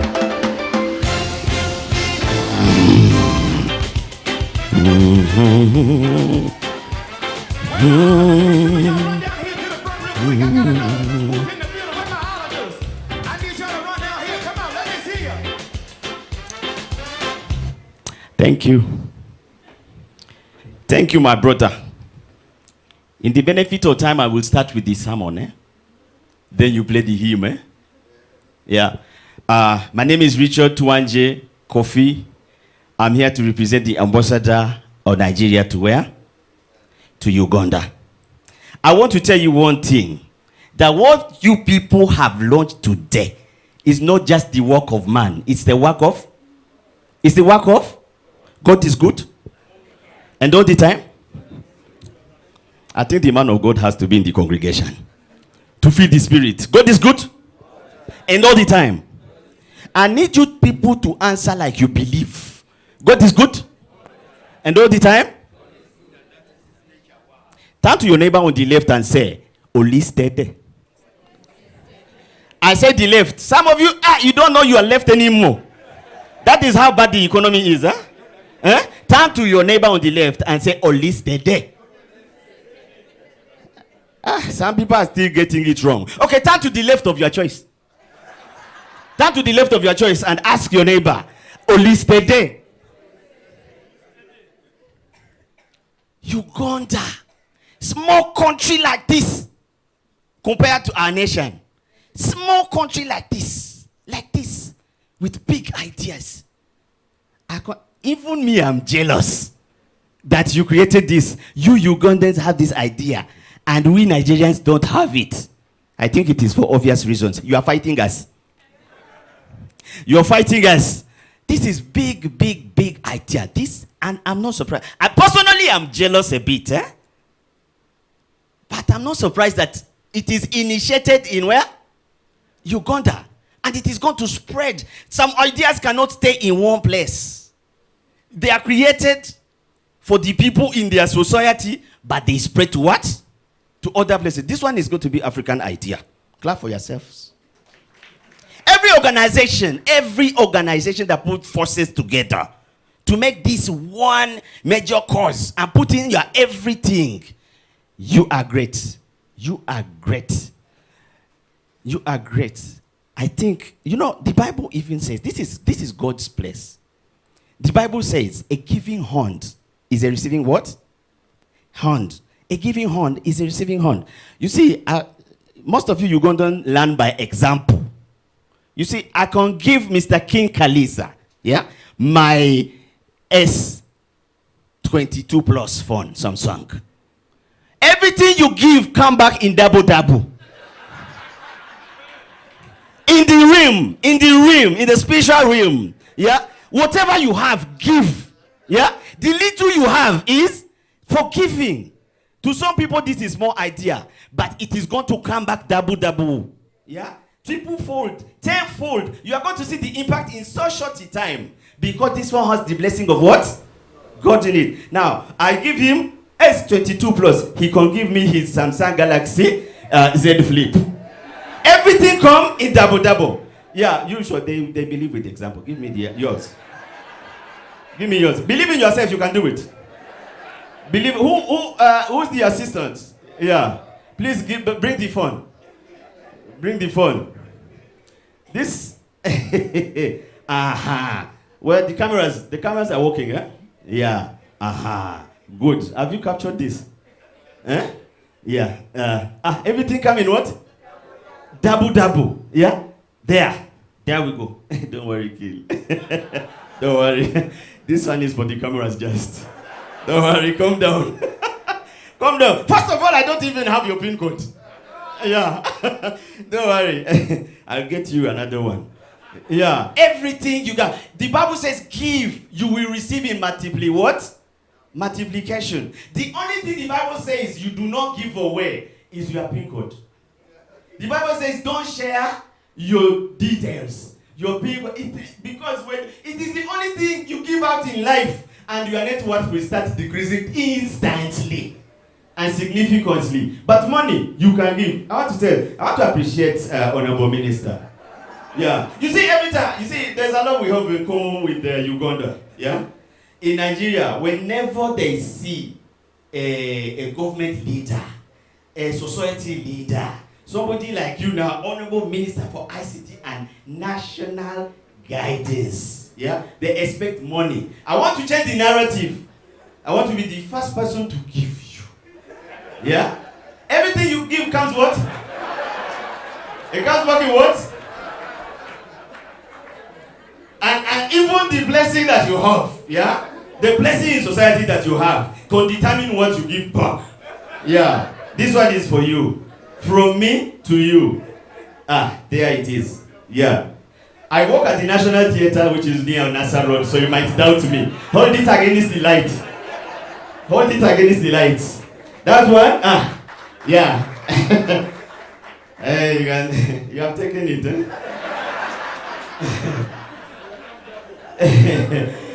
Even the Bible says, receive with one what? One hand, and give away, give back into what? Yeah, I want to get there. God is speaking to me. God is speaking to me. The number you see, 0782402-802 is for mobile money. That one is for mobile money. Yeah. It's private number, but when I'm giving private public worker. So I share it public what? Publicly, but I will not give you bill code. Yes. So that is you see, I am excited about this. You meet Nigeria in this. What's your password? Only what? Standing. When I saw this thing, first of all, I said, Bella, standing. This one can work anywhere. Anywhere. It can be a tagline for any campaign. But there's something I was thinking about. I saw Ugandan men. I don't know. I think we also need to tell people that do not drink and do a mobile money transaction. Most people, when they are high, you meet them at supermarket, and then they get to the point where they put in their PIN code. 1590. Isente wazibona? Yazibona na PIN code ya Borachi? Yajibona. So, ladies and gentlemen, my name is Richard Tuwaje. I also work on Next Radio Morning Show, which is the next morning switch. Asante sana. Pleasure getting this opportunity. Thank you. Thank you. And I'm not pretending. Don't worry. A big hand clap for Richard Tuwanje. You could see the pain on the look when that money was going to the Honorable Minister. You saw, don't worry, God will bless you back, Richard. Let's now hear from a person who I don't know if we are supposed to introduce or not. And they said the people that we don't point at, but we shall assume that he can be introduced today. Kano Emma Katavazi, who is with ISO, but also here on behalf of the Cyber Security Council of Uganda. You're very welcome.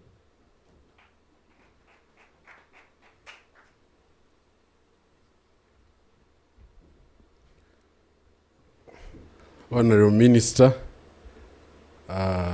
today I'm not used to these things, but I'm happy to be here. I've seen so many friends.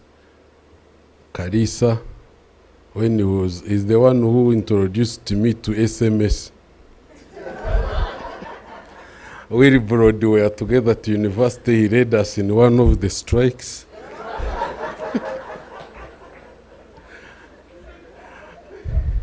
Now we are striking in here together, very steady. On behalf of the Director General, Internal Security Organization, Colonel Charles Soruka, who was meant to be here, but we lost one of our directors, and he's nearby in a church where we are saying goodbye to him and committing his soul to God. A few days ago, like a month, the Minister of Security launched a task force on behalf of the National Security Council on cyber security, especially to deal with the problems we are facing. And I was tasked to chair that technical team. My words today are few, is that in terms of national security, we consider the threat of these wafere hacking, mobile money frauds as a serious matter to our national economy and to the global peace. We have seen barracks of money that are involved, and we have failed to track the end of the money. And it shows how serious, in terms of security, we consider it. That money is frauded from non-suspecting individuals, passes through mobile money in the banks. We don't see the end results. We don't see the buildings it goes into, and it raises an issue of security concern. I want to thank, on behalf of my Director General, all agencies that have come together with us, and they have been meeting day and night, and I am sure very soon we shall make some faces so ugly that the people of Uganda will know what they are. And we thank the government agencies for the technical capability we are putting together to ensure that that business becomes risky. But as we said, there are cases we are handling, and we thank the banks, the regulators for the assistance they are giving, and also the office of the DPP. We are trying to ensure we work as a team CID so that any evidence, either both intelligence, can be turned into prosecutable evidence so that we tighten all loopholes. My job today is to assure everybody, but before I conclude, is that really we have seen that most of the victims of big monies are not the peasants. The peasants lose a few shillings. But we have had cases, and I want to warn the middle class, I think called the middle class, who are losing in millions. I think the last comrade here who acted something pointed to it. There is a high tendency for people to make quick money. And I don't know who told them that money is made quickly like that. Some people are introduced to these Ponzi schemes. Even the name has changed. They are not Ponzi. You pay your money. I'll give an example. You pay your money. They convince you. They say, bring $10,000 in 2 weeks. You will make $2,000. You give. You forget that from your 10,000, they are going to give you 2, and they remain with 8. Then they wait. They say, by the way, the market is good. They give you more too. They are still with your 6,000. You develop appetite. You say, no, I think I am adding more. By the time, and you are transacting all of this without knowing the face of the individual you are dealing with. Few days, you will add. What was a secret, you will share with your wife. Or if they have passed through the wife, she will convince the man very early in the morning. Few days to come, the whole house is sold. 250,000 raised because you want to make $500,000 before 3 months end. Without notice, the phone goes off. the email address goes off which you are acting from. The WhatsApp number disappears. And most people in government have been victims and are quiet.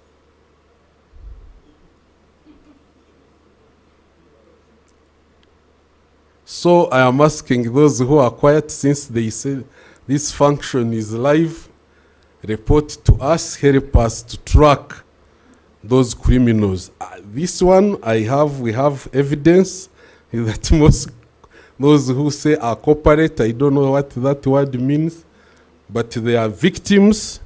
And in one of the cases, I think like 70 billion was gathered in less than a week.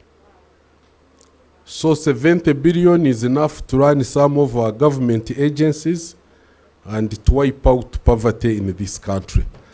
So on behalf of the task force on cyber security, I want to thank everybody, the radio, the media, that our officers and men can assure you we have selected the best team. They are committed, they have the required brain power to ensure that we secure the space and everybody should be steady. I thank you very much.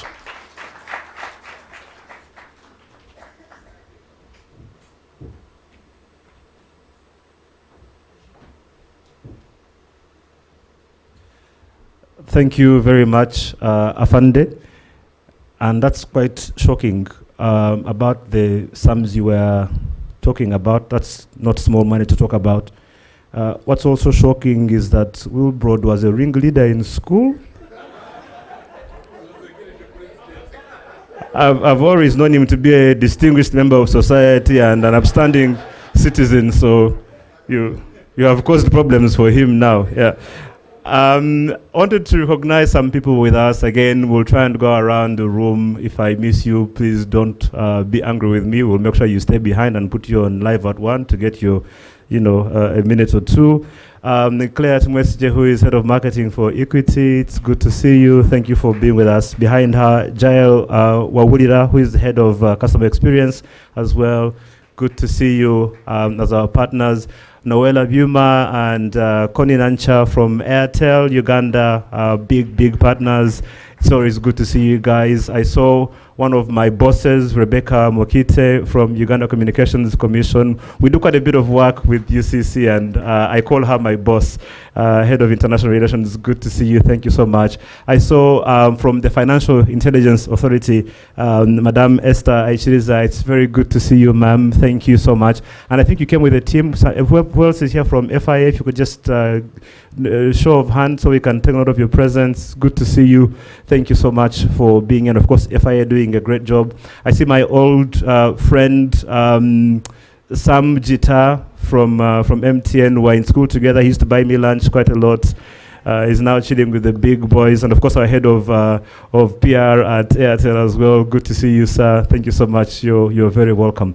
Let me move on very promptly by inviting our permanent secretary at the Ministry of ICT and National Guidance to come and tell us why this is important, but also have the honor of inviting our chief guest. Thank you, Dr. Amina Zawede. You're welcome.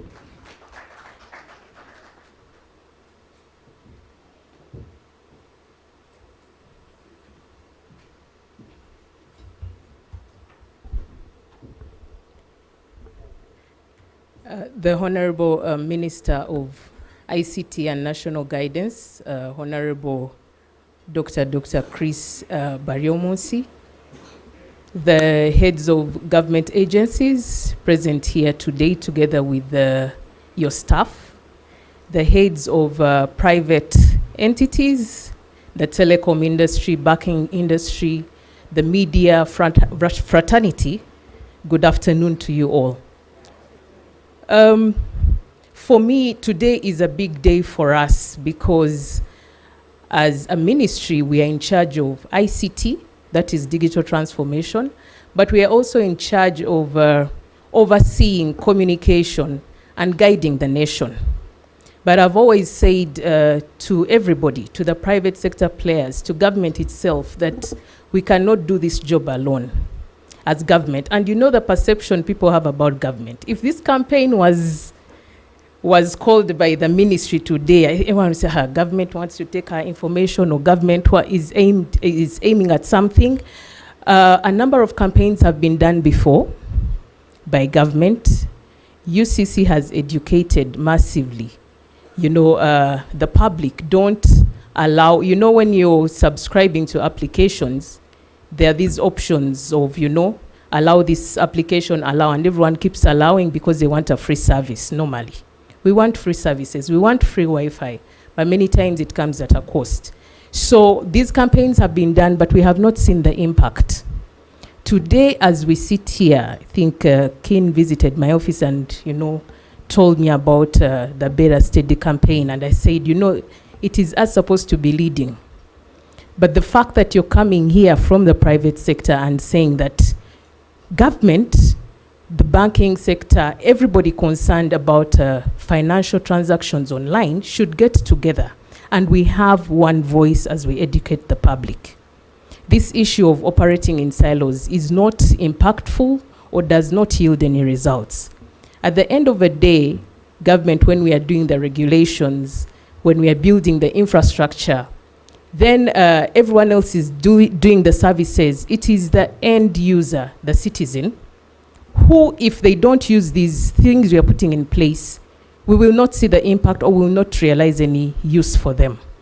So today, as we stand here as government, saying that we are rallying behind this campaign, Beera Steady, Be Better, I appreciate the fact that all of us, the private sector has come together, the media houses have come together. I don't know how many we have here today, given what was shown earlier on the board, but yet we still invite all others to join in so that we speak to the public as one. I think one of the people who have done campaigns successfully, as an example, MTN, when you had the Bosco campaign, every child, it was every child, every adult, every government official, I think even the president, got to know about, this campaign and were educated. So in the same light, if we do this together as one and educate the public, as I sat there in that corner, I scanned the QR code. I don't know how many have. I just was keen and curious on what is behind this code. And the list of questions that came up was, of course, educating us on the different ways in which, people can be conned and so on and so forth. But there is one question I want you to correct. I think the last question on the common way, or the common platform, the common ways through which digital fraud is done. It is social engineering. It is not by the time you get onto the platform to get computer malware and what those technical jargons people won't understand. It is social engineering. All the examples that have been given this morning have been sharing a password, noting it down on paper, someone standing behind you and looking over what you're writing or listening into what you're saying, and they pick your password. So if the public appreciates how digital fraud is transmitted, it is transmitted from one person to the other. Even your own child can do it unknowingly on your behalf. Many of them actually know either your pattern or they know some of them are identical to you. And actually, I think my daughter has opened my phone with her face before. And that's when I got to know that actually this facial recognition does not work. To a limited extent, it works. But yeah, she was able to do that. And I don't know how many things she did on my behalf unknowingly because she had opened my phone with her face. So if we educate the masses, I am sure today our grandparents down in the village, the farmer, because when we are talking about transforming this economy, it is transforming everyone from the grassroots. The farmer is naive and does not know that if I tell my grandchild that this is my code, or if I go to the shop and tell them I want to transact with mobile money sent to one person, this is my password, then we will not be able to transform this economy. I will not say so much because I know my Honorable Minister will say it all. But I just want to emphasize that we have to be steady as a public. When namubere steady, I will learn how to translate into the 52 different languages because that is the role of the Ministry of ICT and National Guidance. But yes, let us all be steady and make this country a better place. I now take this singular honor to invite my Honorable Minister of ICT and National Guidance, Honorable Chris Baryomusi. You're welcome. Thank you.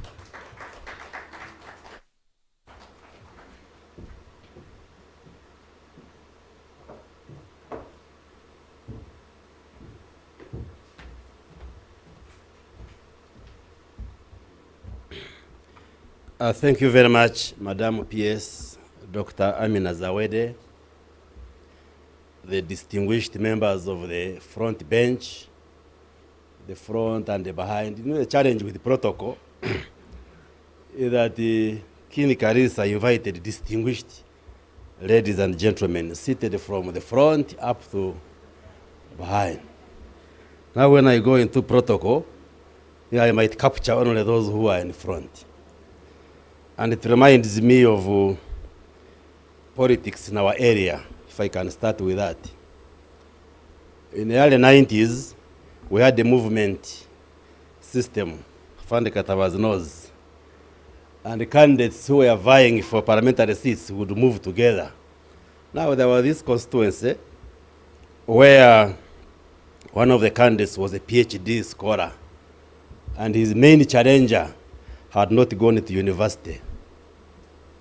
Those days, people could not watch TV to see how Parliament sits. So he told the people, you see in Parliament, do you know how they sit? People said no. When we reach Parliament, we shall elect a speaker who is a highly educated person, who will be presiding over the sessions of Parliament. And then, for us who have gone to school, like for us who are professors and PhD holders, we sit in front. Those with the masters, they follow. Those with the bachelor's degree, they follow. Those with the diplomas, other diplomas, follow, certificates. Then my friend here, I think he had done the senior 6. The seats will even be over. They will bring them mats. There is an instrument also in the Machiga, which we use for pounding either millet or ground nuts. It's called a shekuro. It's a wooden mortar. Or they bring wooden mortars to sit there. And first people believed. So now if you send me one who will be seated in front of the speaker, and the one who will be on a mat behind, and we put our hands up to raise issues over the constituency, whom will the speaker see? And of course people will say, you who is in the front. And the other, actually, the guy won, the other man on the mat lost. So, but when I scan through the audience, none of you is seated on a mat. I see distinguished ladies and gentlemen from the front up to behind. So permit me to say protocols observed, and I acknowledge the presence of everybody. Now, when you speak as a chief guest, it means all those who have spoken were speaking on your behalf. And I want to say thank you very much for raising all these issues, and I agree with them as a chief guest. And I think the summary of it, that this is a very good campaign. And all of us are ready and more than eager to get involved and spread this message in the country.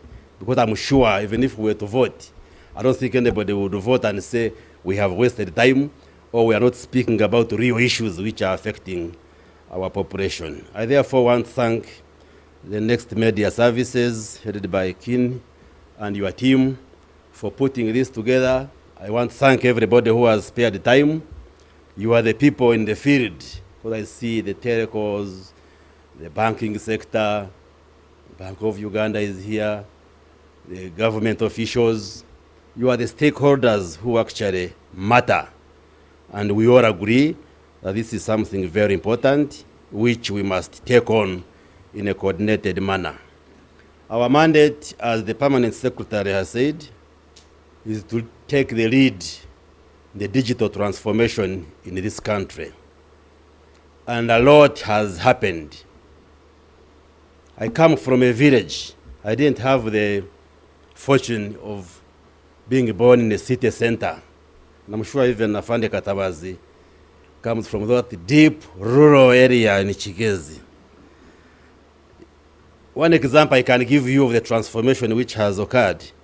Actually, I went to the same school with him, though he was slightly ahead. You know, our parents would get the goats and cows, sell them, raise fees. So one time, we tried to sell one of our animals, but there was no market. The time for opening came. So said, now we get you transport, you go to the school. When we sell the cow, we shall then send the money. The issue was, how do we send the money? I was in a church-founded school, a seminary, and the priests always had monthly meetings at the cathedral, the diocese. So he said, now when we sell the cow, we shall take the money to the parish priest. When he's going for the monthly meeting with the bishop, he will bring the money, then the money will reach here at the seminary. So I went. Now that month they postponed the meeting. So the priest could not come. Then they were pressurizing me. Where is the fees? The good thing the rector had accepted. Okay, we shall wait. But eventually, they sold the cow, took the priest came and delivered, and they paid after a few months. Now the difference with then, that was the early 80s, today I've just been here. I withdrew money from my bank account, put it on my phone, and paid the school fees for somebody in Kabale whom I support when I was just seated here. You can see the difference, what it means. I didn't even have to go to the bank. I didn't have to do anything, but just manipulating my phone, and I'm able to do a financial transaction. And many things have changed. And even the people in the rural areas now appreciate the digital money. When we go in the countryside as MPs, at times you talk to people, they say, tuwatugulira soda, haven't you bought us soda? One time, actually recently, I wanted to dodge them to say, I don't have physical money. So any mobile money? They say, you can give us on mobile money. I said, I don't know whether my bank, my phone is fully charged. You must be having a power bank. So they know. These are local people. So that means the message of digital transformation has penetrated, and even our local people know these issues. And like King Karisa said, this cannot be reversed. This is the journey ahead. Digitization and digital transformation. I had a similar experience like what King raised. I used to work in the UNFPA, United Nations Population Fund. In 2003, they posted me to New York. They gave me lots of dollars. So I carried a bag of money, get me settled for some time. I reached there, I went to a shop. They were selling off good suits on sale. And for us with our size, America is the best place where we can shop clothing, not Asia. Now I go to a shop, very good suits. I actually picked 10 of them. So I pulled out my dollar. I said, no, here we cannot accept dollars. You must give us a credit card. Use a credit card. I said, what is a credit card? They were telling me. I said, I have money. They refused it. Until when I said, okay, keep the suits, I went and got another staff member to use his card, and then I gave him the money and so forth. But now I have a credit card. When I go to New York, I can also swipe. So things have changed and changed and changed. And therefore, this journey of transformation, of digital transformation, is on, and it cannot be reversed. But as we transform, there are issues which come along, like fraud and cyber insecurity, as we have been discussing. And therefore, it is incumbent upon us as leaders in our various fields to provide solutions, but also most importantly, as we are launching this campaign, to educate the masses. We have very many experiences we can share with you if time was there. We have been victims and survivors of these fraud cases. My real uncle, just about 3 weeks ago, the man had been gathering money to go to hospital. Then he calls me. They have stolen my 400,000. Who stole it? So somebody called me. He said, you have asked him to rectify my phone. I said, rectify it how? So he called me, said, the minister says your phone has a problem, so we want to rectify it for you. And I said, yes, it has a problem. He didn't even know what problem. So tell us your PIN code and then we rectify it. Now, poor man in Kanungu gave them the code and 400,000 was gone. So he said, now you have to give it to me because I have to go to hospital. I said, did you record the number of the person who called? Yes, I wrote it. We call it, it is off.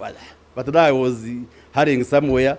I had to put out the money now and give the guy. So we have very many examples which we can share. And therefore, the issues we are discussing are real, are not imaginary. They are real, and we must do something.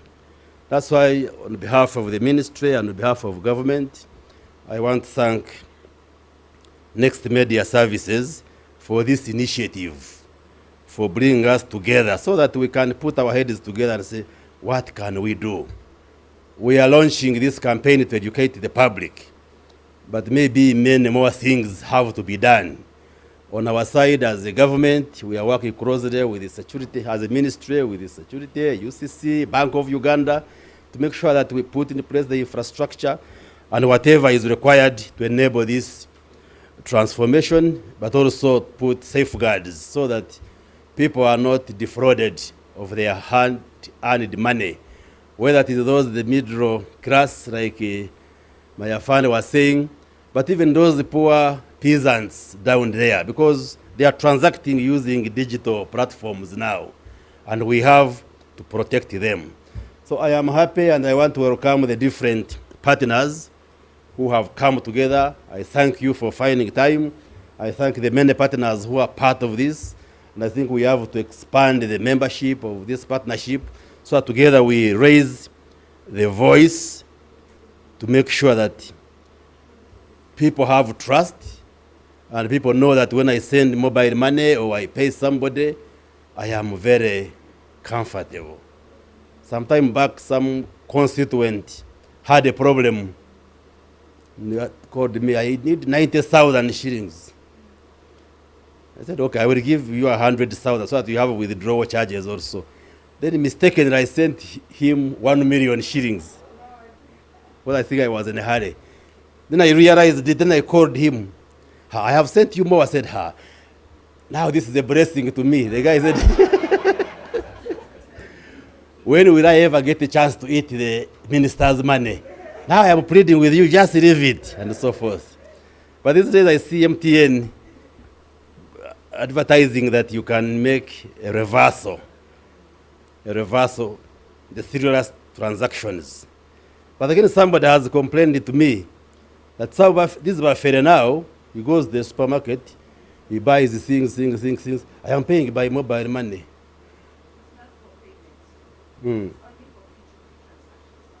Yes, but some of these small shops, they say, my mobile number is here. My mobile number is here. So the guy has picked things of 200,000. Say, okay, I pick. Then they give him the Kavera, he goes. Reaching outside, now he reverses. So there are those. So we need to educate the people on all of this. But this is a very good initiative. I want to pledge on behalf of the ministry and the government that we shall give full support. Some of us are active in the media. We shall speak about this and give the message, and let us work together to make sure the campaign succeeds. And let us also continue to be more creative and innovative and come up with different products. NBS, you have challenged us. Let's challenge ourselves within our areas where we are to come up with innovations, initiatives, these approaches, so that we can help Ugandans out there not to be defrauded by this Bafere. So this meeting this morning is really to sound a warning to you, Bafere, there who are watching. I'm sure they are also watching, trying to see how they will now maneuver and get through, but you will not.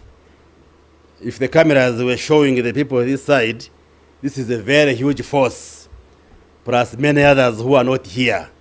We are going to mount a very big campaign to make sure that the loopholes which we have been using, we plug them off so that transactions using digital processes are safe and people should be able to embrace digital technology, use of digital means to transact and send money and receive money, so that the way you go to the bank and receive hard cash should be the same as the way I send you money through my phone. You receive it, you cash it, and be able to carry out your work without any threats, without any fear at all.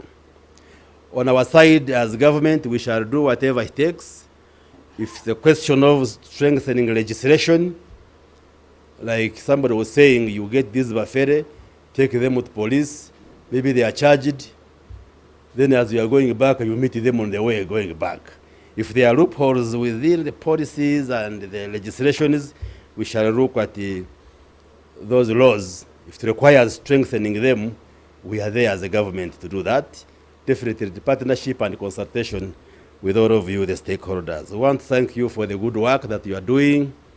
UCC, like Irene said, for chorus, this is what is it doing? They have taken my money, as if it is UCC which has taken it. But they are doing a very good job. Bank of Uganda, you are doing a very good job. The banks, Equity Bank, you are the telecos.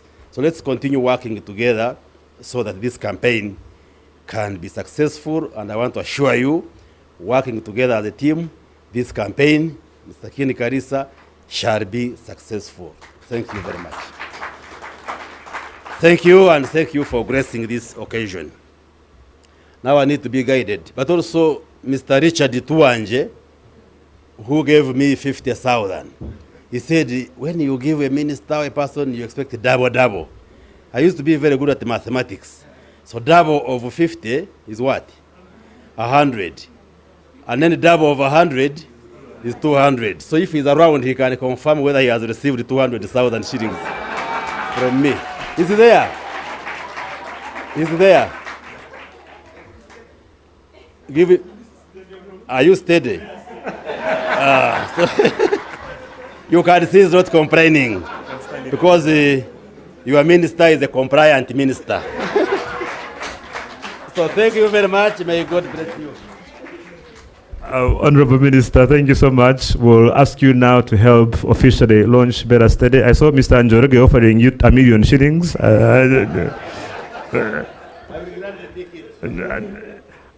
So we are going to have the minister type a code onto his phone to officially launch Beera Steady now.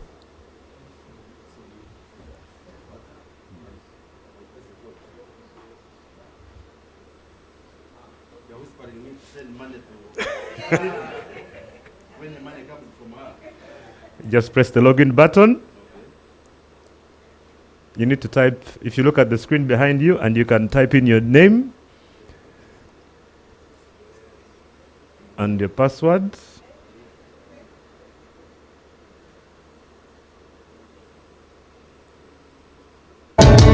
Your PIN, tell your people in the village, if you're in the village, tell the people around you to make sure that you are protecting your money. And we're saying, don't let anybody have access to your PIN at any point whatsoever. And yes, we might joke about it, but sometimes even your spouse, maybe, because it is your responsibility, it is your money, and protect it. So we'll now do a group photo. And of course, do share your own photos if you're following us online with the hashtag Beera Steady and use the handle at Beera Steady. We'll look to our camera people to guide on what the group photo should look like. It seems that the Honorable Minister, even when he's standing below everyone else, he's almost at the height of the other people. So I guess that means that Wilbrod should probably join the Honorable Minister down there as well because of the height.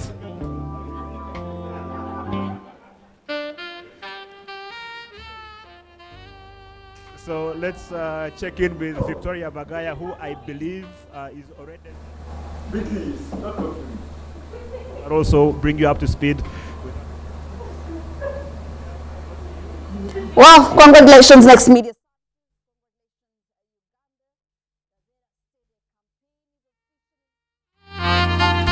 And a big hand clap in the room to the Honorable Minister and our guests. We are officially off air. You can now breathe. Beera Steady. Be better.